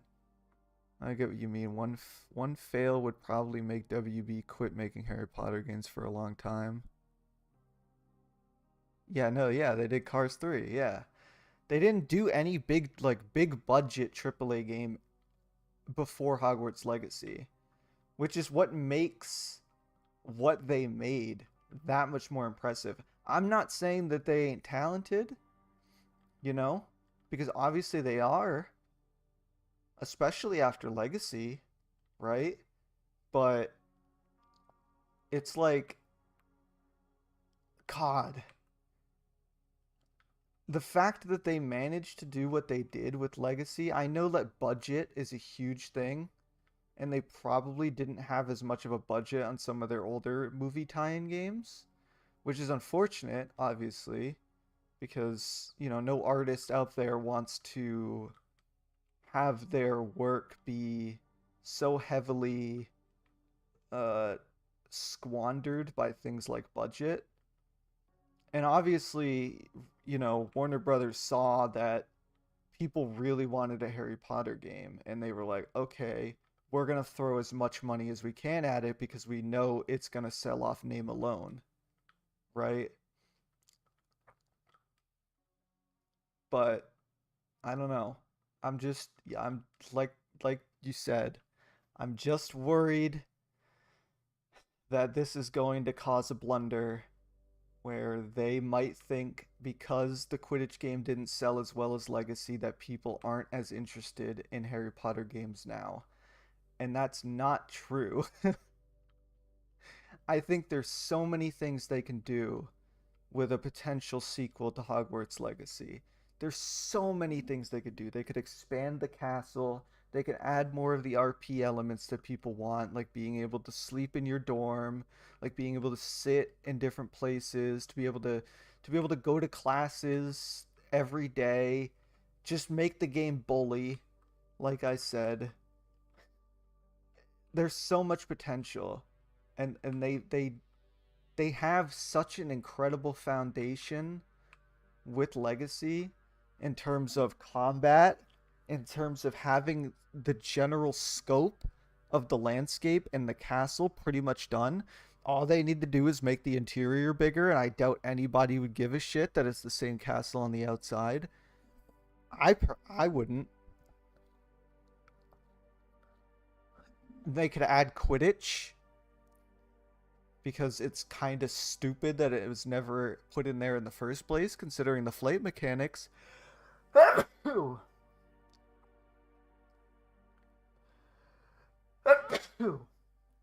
Excuse me. Considering the flight mechanics in Legacy are already really good. So,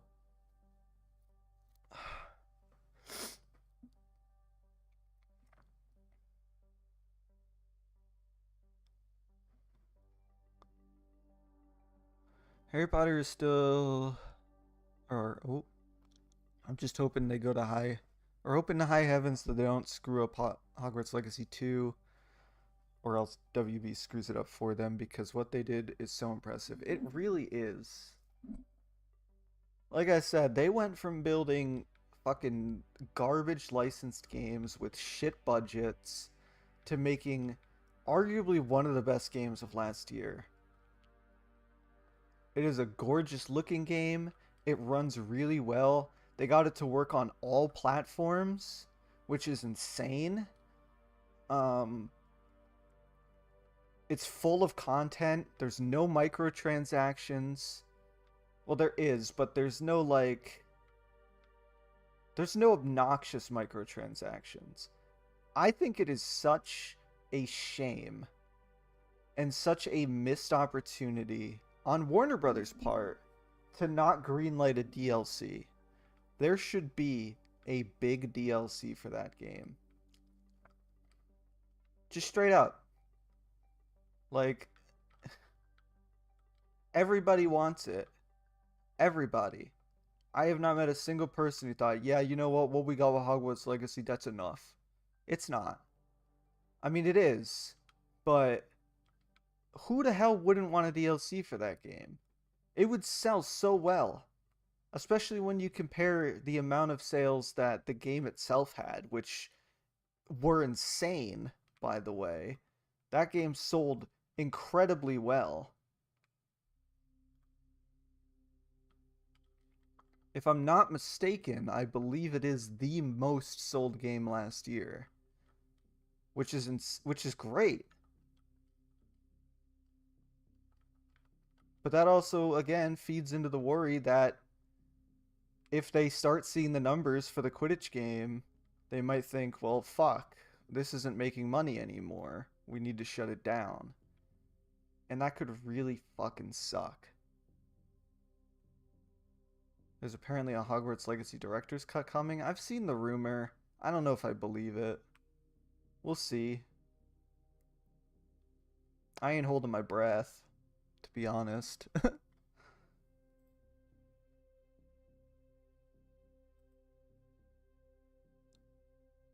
I hate to be the pessimist in this situation, but sometimes you gotta be. It was the highest selling game last year and the fastest selling single player game of all time. There is no way it passed GTA 5. I believe it did sell incredibly well quickly, but GTA 5 made over $1 billion in 3 days. I don't think that's even been close to being touched yet. And I don't think it will until GTA 6.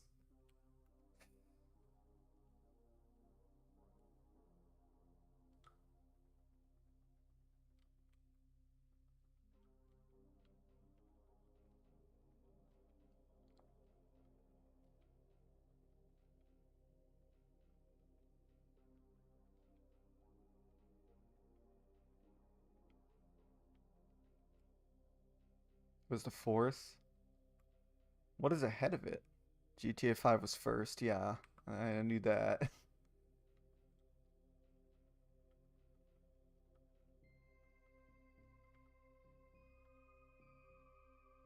GTA for a time, and maybe it still holds the record. but that was the fastest selling media product ever, surpassing movies, surpassing basically any other entertainment product that exists. I don't know. It probably doesn't hold it now. It was probably beaten by like the Avengers or something, but it was really impressive.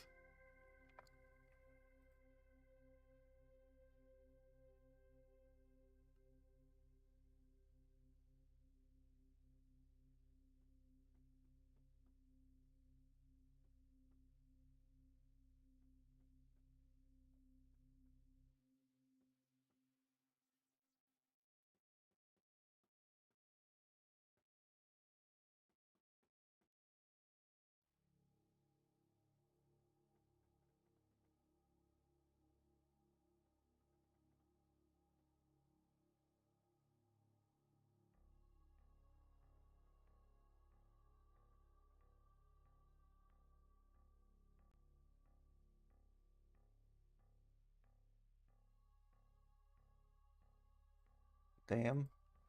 If you think that's insane, wait till next year. Just wait. GTA 6 is going to sell so many fucking copies day one. It's going to be insane. That game is going to be it's going to shatter the GTA 5 record. There's zero chance it doesn't.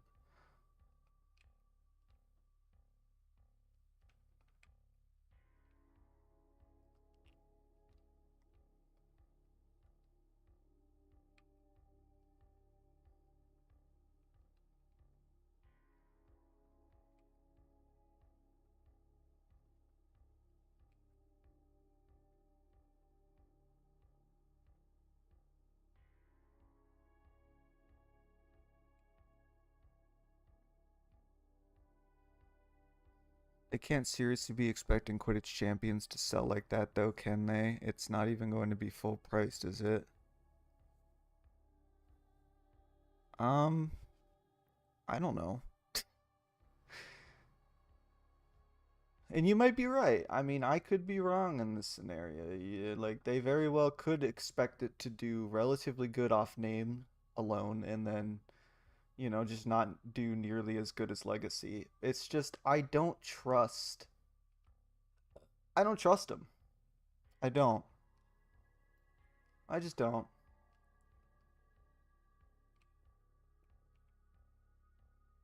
That's the simple answer from me. I don't trust I don't trust any game companies these days. You could put out the greatest game of all time and they'll just cut your entire studio the next day for no good reason. It is a rough business right now.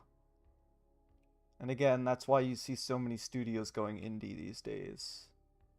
Because the publishing companies are just straight up fucking developers.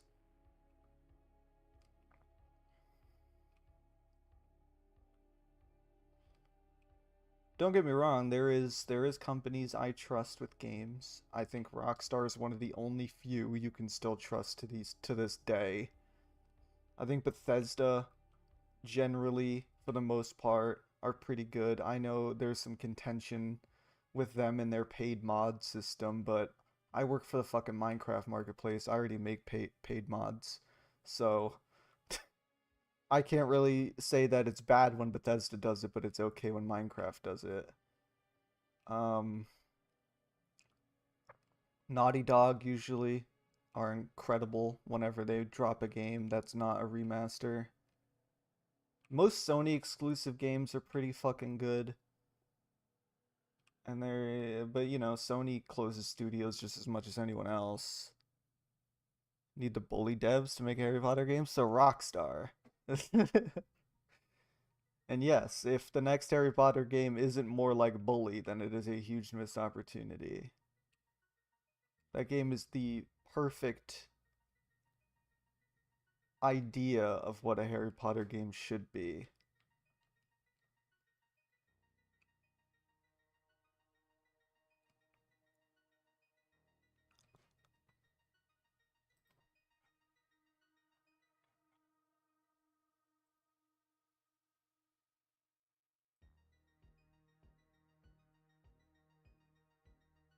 Huh.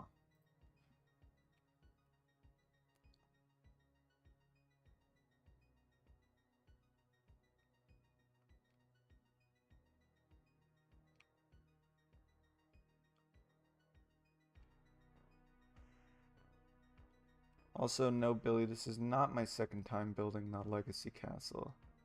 This is the only time I built the Legacy Castle.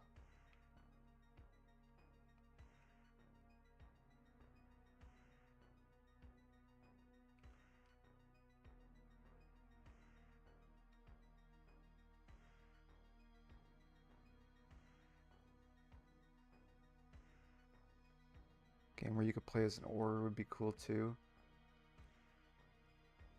I mean, yeah, it would. The thing is, though, and as unfortunate as it is, you also gotta remember that Harry Potter has a very big casual audience. And I know it's easy for us to say, who gives a shit about the casual audience? But in reality, they have to. Because the casual audience is, for the most part, who's going to be buying the games. You know?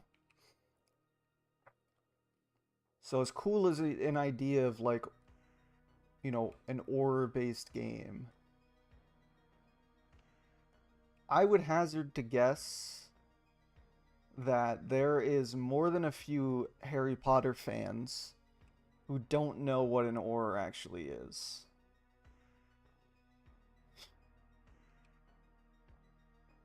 And maybe that's just me being pretentious, and it very well could be.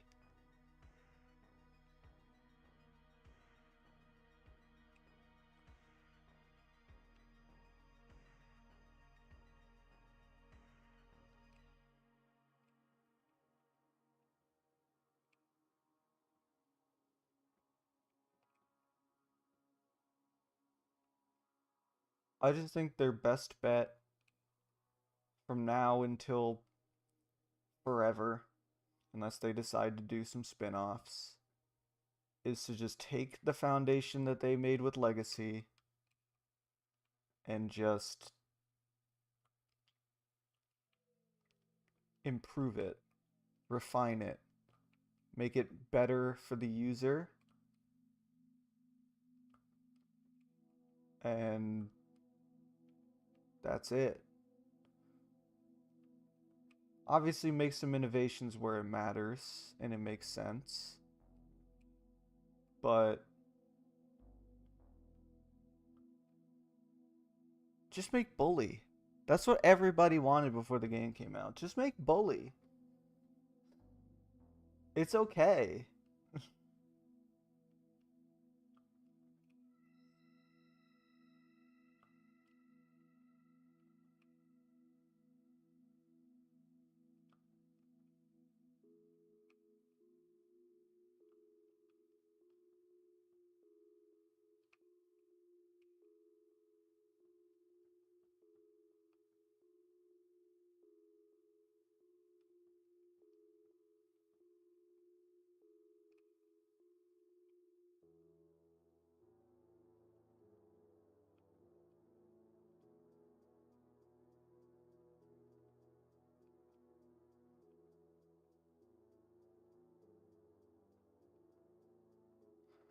You're probably right. A lot of casual fans I've met don't even know what a Horcrux is, and they're the ones who will be buying these theoretical games.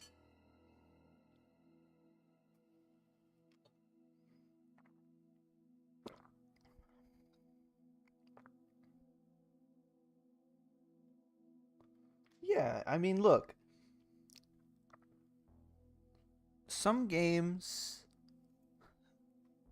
don't, like, you don't always need to change the whole game. Like, every sequel, a good sequel, in my opinion, is a sequel that does everything that the game before it does, but better.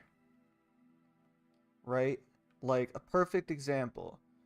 You go from Uncharted 1 to Uncharted 2. The difference between those two games is so vast and obvious that there is a zero possibility that anybody could think that it was anything less than just perfect, right? But in reality, Uncharted 1 and Uncharted 2, they're basically the same game. 2 just feels better. The player movement feels better. The shooting feels better. The set pieces were better. The graphics were slightly better. You know, all of these things. But at the end of the day, you're still Nathan Drake. You're still looking for treasure. You still get in way over your head. You still fight tons of people over a theoretical treasure that ends up having some bullshit at the end. And that's the game. And they did that for Uncharted 1, Uncharted 2, Uncharted 3, Uncharted 4, Uncharted Lost Legacy. They're all very similar. For the most part, the same fucking games. But each installment just felt better and looked better, and that's all that it needed to be.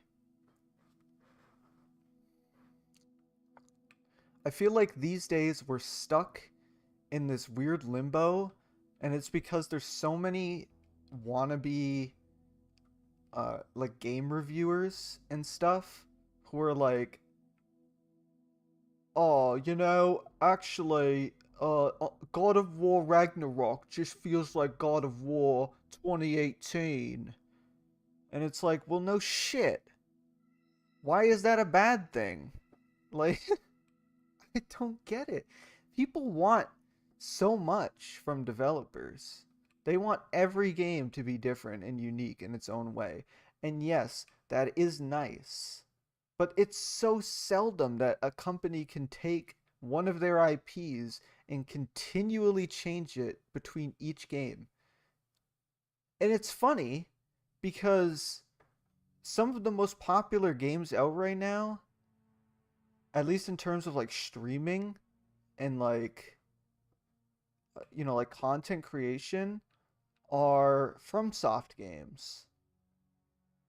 And for if you've played Dark Souls, you have mostly played every game that they've ever made. But each one is just slightly different than the other. It's different enough to where it feels like its own game, but it's different, but it's not. It's still just Dark Souls. Or I guess it's still just Demon Souls.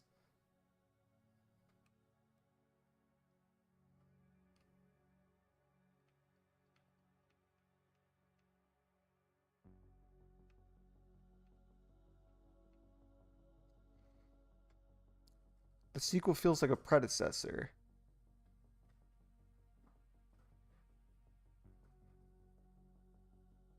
Yeah.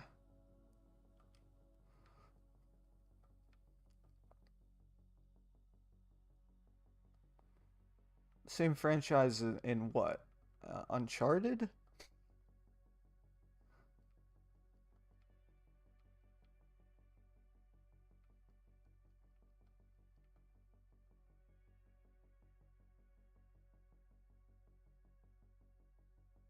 Exactly. I'm not shitting on FromSoft games. I think what they do is very impressive. I know it has a very big audience. I don't particularly play them because I suck at video games, but there's no denying that what makes their games special is something that I feel like games have lost over the years. People don't always want to be told what to do, how to do it. You have so many open world games, especially when it comes to like Ubisoft, where everything is just laid out for the player immediately. And it's just like, all right, you have to go here. Here's a waypoint. All right, you have to go here. Here's a waypoint.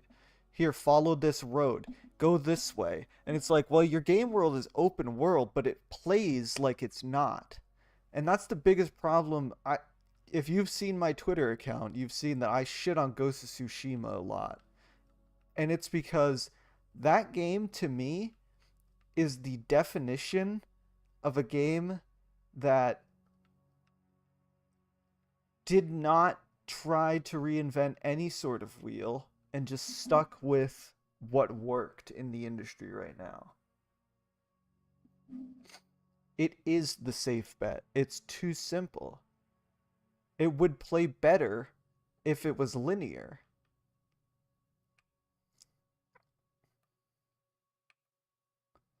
The fact that the game has an open world, despite it being gorgeous and nice looking, it is not complemented by the open world because it does not play like an open world game.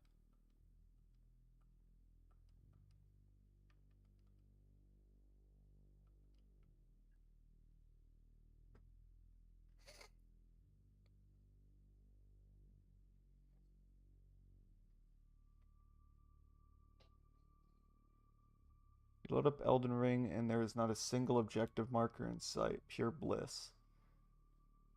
Oh, I mean, like, Legend of Zelda, when Breath of the Wild came out, it was pretty much the same way, right? You just like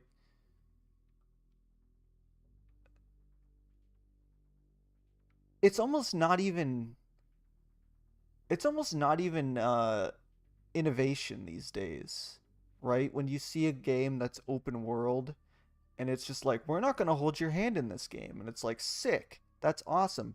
It's almost that it's not even impressive these days because it's not new. And yet it's treated like it's new because it's so uncommon that it happens. Thank you. Um, and it's sad because to me, an open world game is just a sandbox, or at least it should be. And a lot of games are that way.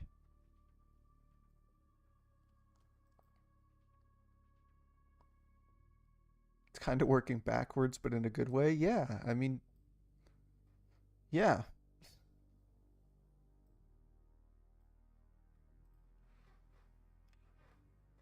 I don't know. I could ramble about games forever. Like I have some strong opinions when it comes to video games. I think in general, I'm not doom and gloom like a lot of people are when it comes to the game industry these days. I know everybody's like a super doomer on like games nowadays. They're just like, "Oh, games were so good back in the day. They're so dead now. There's nothing to play. There's no innovations. Nothing's good anymore." But it's like, it's so not true. I think when people say stuff like that, it's because they're coming from a point of view that is so narrow. It's like, I've seen memes about it. It's like, "Oh, my game is so dead." And it's just a picture of their game library. It's just fucking it's just like NBA 2K, Call of Duty, Fortnite, you know? And listen, there's nothing wrong with people who play those games, right? It's just I think nowadays compared to when we were kids in like the early 2000s or late 90s, early 2000s, there were so many less game developers back in the day. There were so many less. It was so much harder to get into the industry. It was not as big as it is now. There wasn't all these companies trying to buy like or game developers that they can publish their games for money. The industry now is so big. It is the biggest, I believe. I could be wrong, but I'm pretty sure it is the biggest moneymaker in the entire entertainment industry. And that's probably because they can sell their games at $70 and still sell you microtransactions on the side. But the fact remains, They didn't have that back in the day. When a game came out back in the day, it was because developers had an idea for a game and that's it, right? Like they just put it out, with the help of like Sony and stuff. But it was so much different when it came to licensing back then. But nowadays, you have games being made by everyone. Everybody wants the fucking piece of the pie, right? They all want to make the next big game.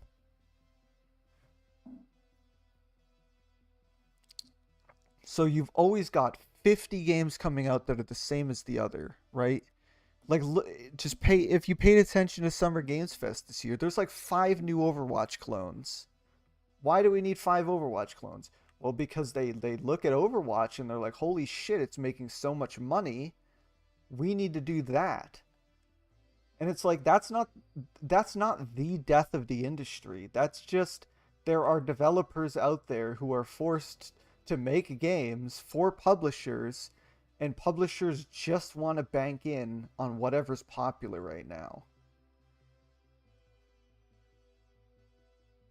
And I guess to a degree you could argue like, yeah, that kind of is the death of the industry, right?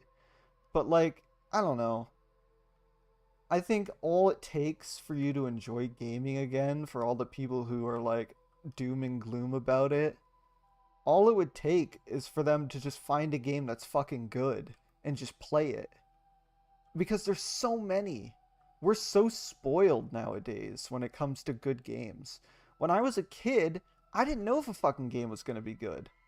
You know? I would just go to GameStop or Blockbuster, maybe, if I was lucky, and I would look at the picture on the box and I would say, this looks fun. And then you'd get home and you'd play it. And if it sucked, too bad.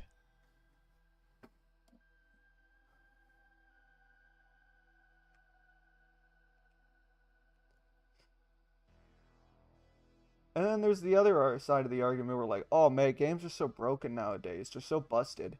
Games have always, there's always been games that have come out that have been broken. Always. Sure, do developers lay on it a bit more than they should these days? Probably. But again, it all comes down to the fact that publishers have unrealistic expectations on developers. They want everything done at most of the time. Uh, they want it fucking done immediately. Whether the game is good or not, they don't give a shit. The worst kind of people are the ones who say they are done with modern gaming, but then fuel the fire and give these studios money that causes these games to keep being made. Yeah, people say modern gaming is shit, but don't bother to look past the new annual FIFA COD and NBA, or the new Fortnite season, or Assassin's Creed. Yeah, there's so many games. It's so fucking beautiful that we live in a time right now where we have some of the most interesting and unique video games that are being put out, but people still act like there's nothing out there. The problem isn't that modern gaming sucks or that game companies are hiring too many women or there's too much diversity. It's just that there's too many people pissing in the same pot. And whoever has the most money are the ones who are going to promote their games more.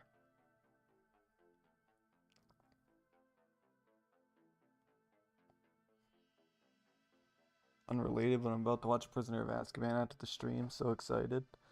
Nice. I don't think I've watched Prisoner of Azkaban since my cat died. A bit morbid, but it's been like 5 years, and I don't know. It just doesn't really feel right now. Still,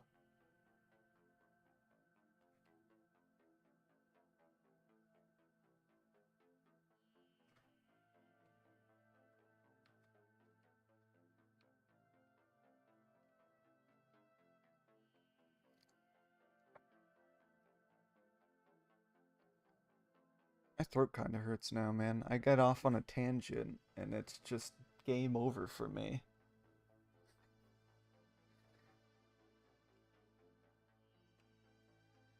I hope that wasn't all an excessive amount of rambling. I do tend to ramble when I talk about games sometimes.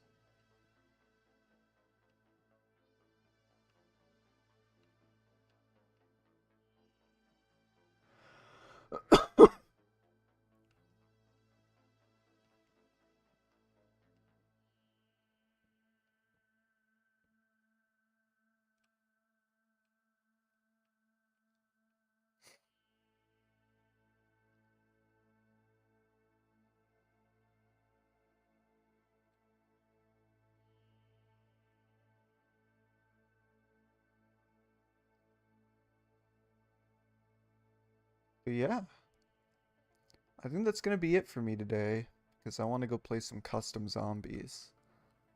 Um, yeah, we did the roof. That sucked. But you guys kept me talking the whole time, which is rare. So, thanks. Actually, let me do one more of these pillars, because there is one here.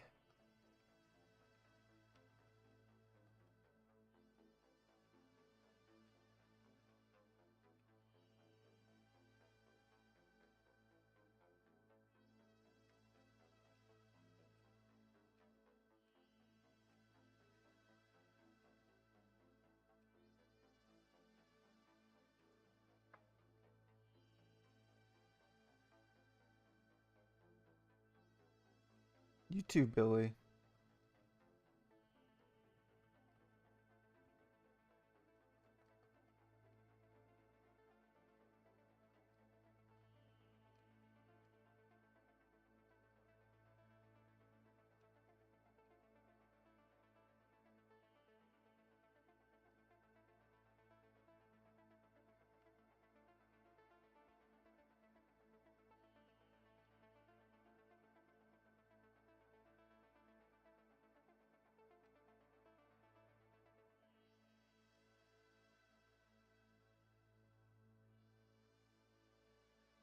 It just becomes muscle memory, yeah.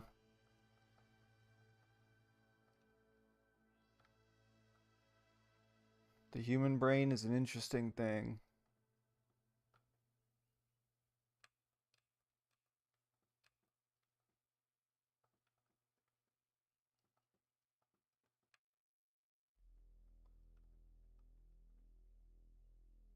It's kind of like I was thinking about this earlier when I was in the shower, but like a song came on that I remembered, but I didn't remember how it went until it started playing. And then I just immediately remembered all of the lyrics, and I'm just like, where do I keep this information stored?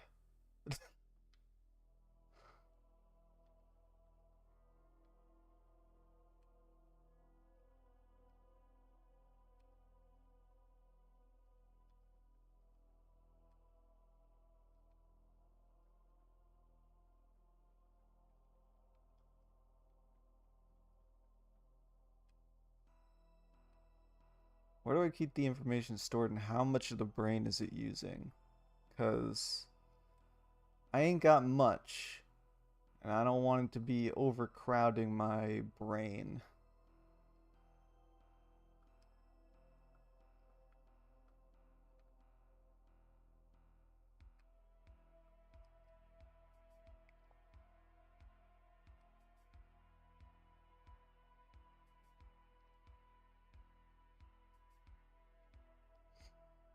I believe there's one more.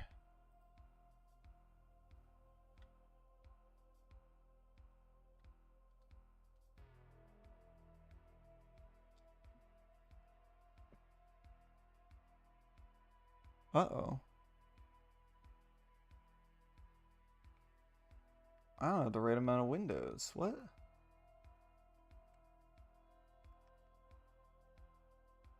What the fuck? Am I missing one?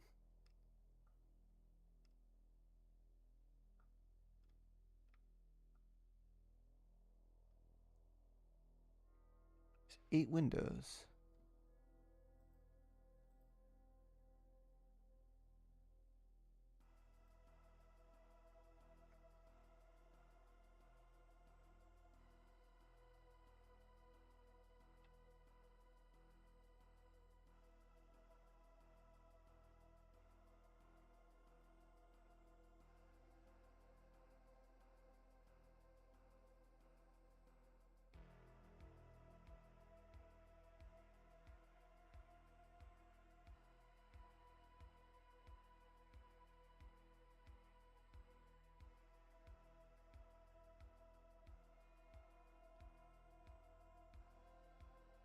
One, two, three, four, five, six, seven. Oh, there's only supposed to be 7. Why do I have 8?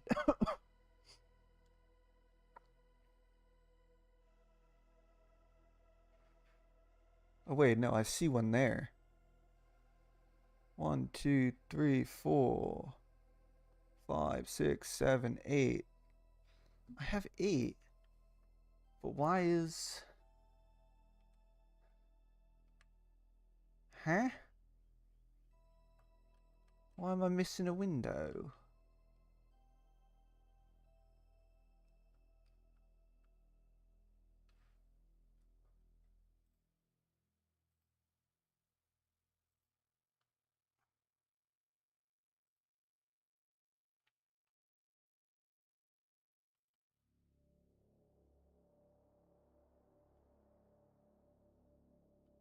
One, two, three,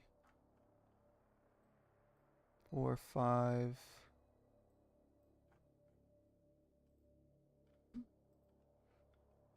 One, two, three, four, five, six. Oh, fuck.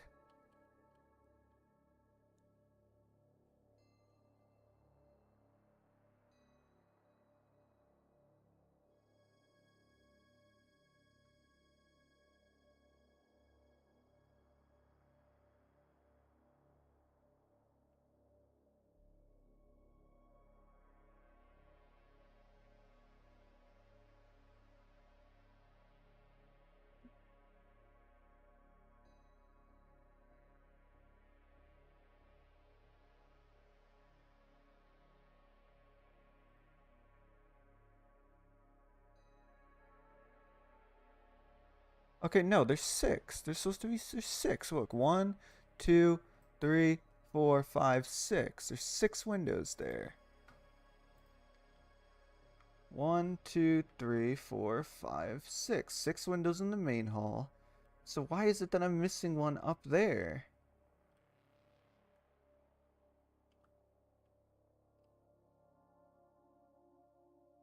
On the outside, there's 9?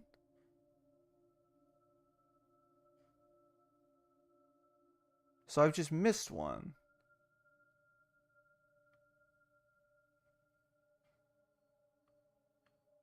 How many are on the right side of the chimney?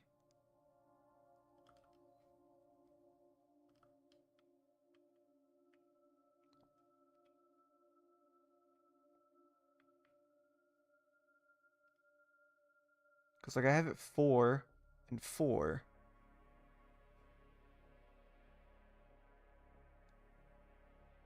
Oh, on the inside there's 9, on the outside there's 8? Huh?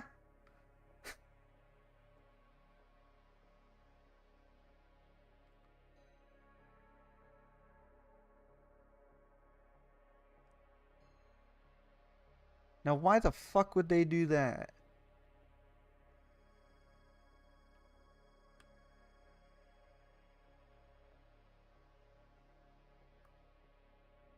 Right, but then on the inside, there's 6 windows in the main hall.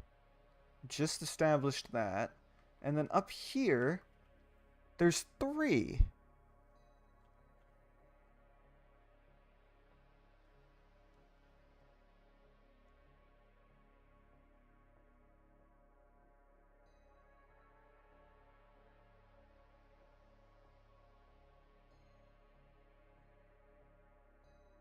Yeah, like how is there 3 windows here if there's only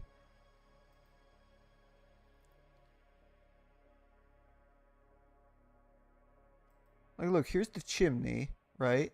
There's two here, which means the chimney would be through the middle right here, which means there's one, two, and then three, four, five up above. That's not possible.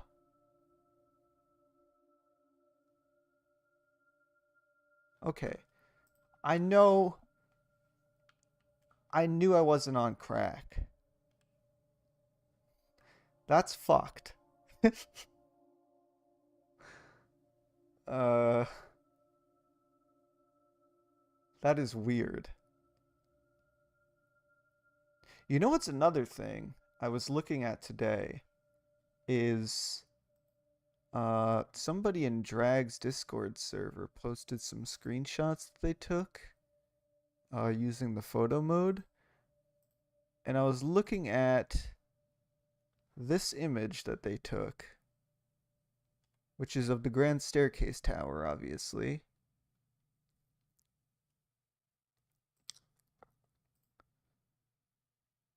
Now, can you tell me immediately what's wrong with this image?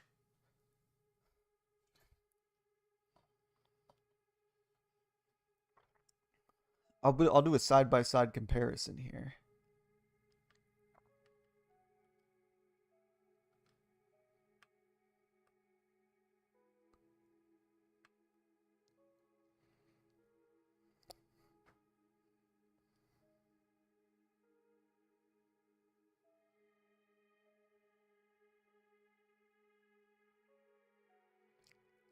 Because this is something I didn't even realize when I was playing the game.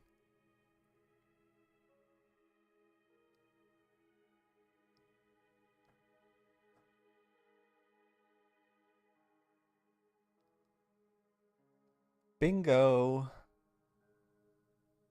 Those giant windows do not exist on the outside. Straight up. They ain't real. How in the fuck is this supposed to work?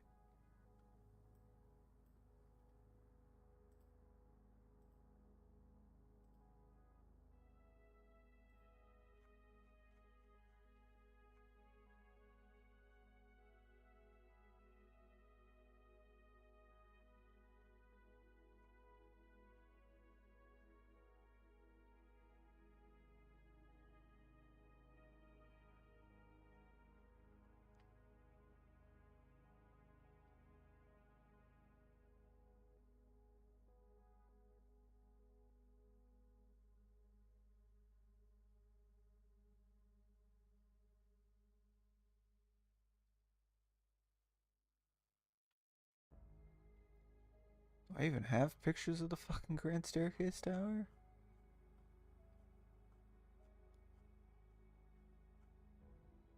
Oh, well, I had a nice image of the Great Hall right here. 1, 2, 3, 4, 5, 6, 7, 8. Yeah. Genius.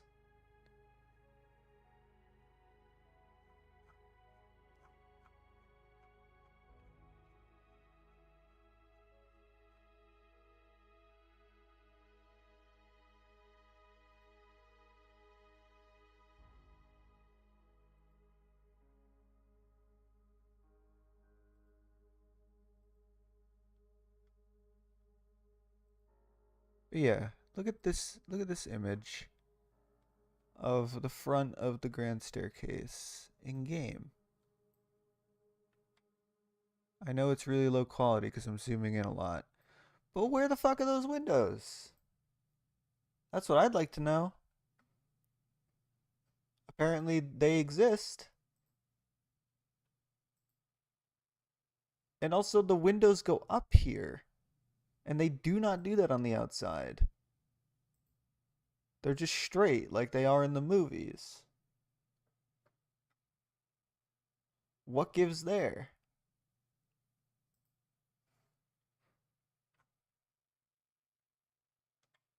So I don't know what I'm going to do with the windows in here, to be honest.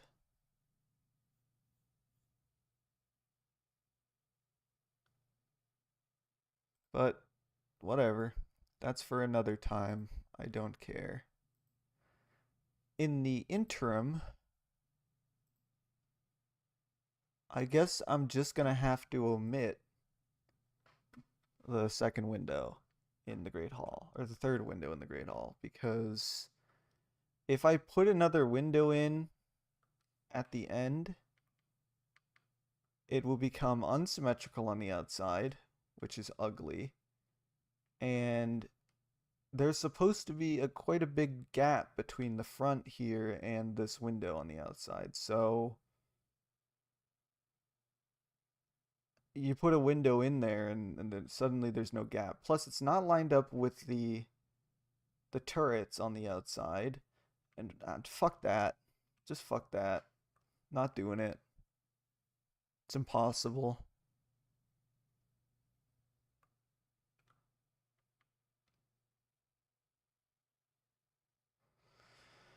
But all right. That's going to do it for now. Thank you guys for watching, chatting, and helping out with some things. I appreciate it. And yeah, next time we stream, I guess we'll continue work on the Great Hall.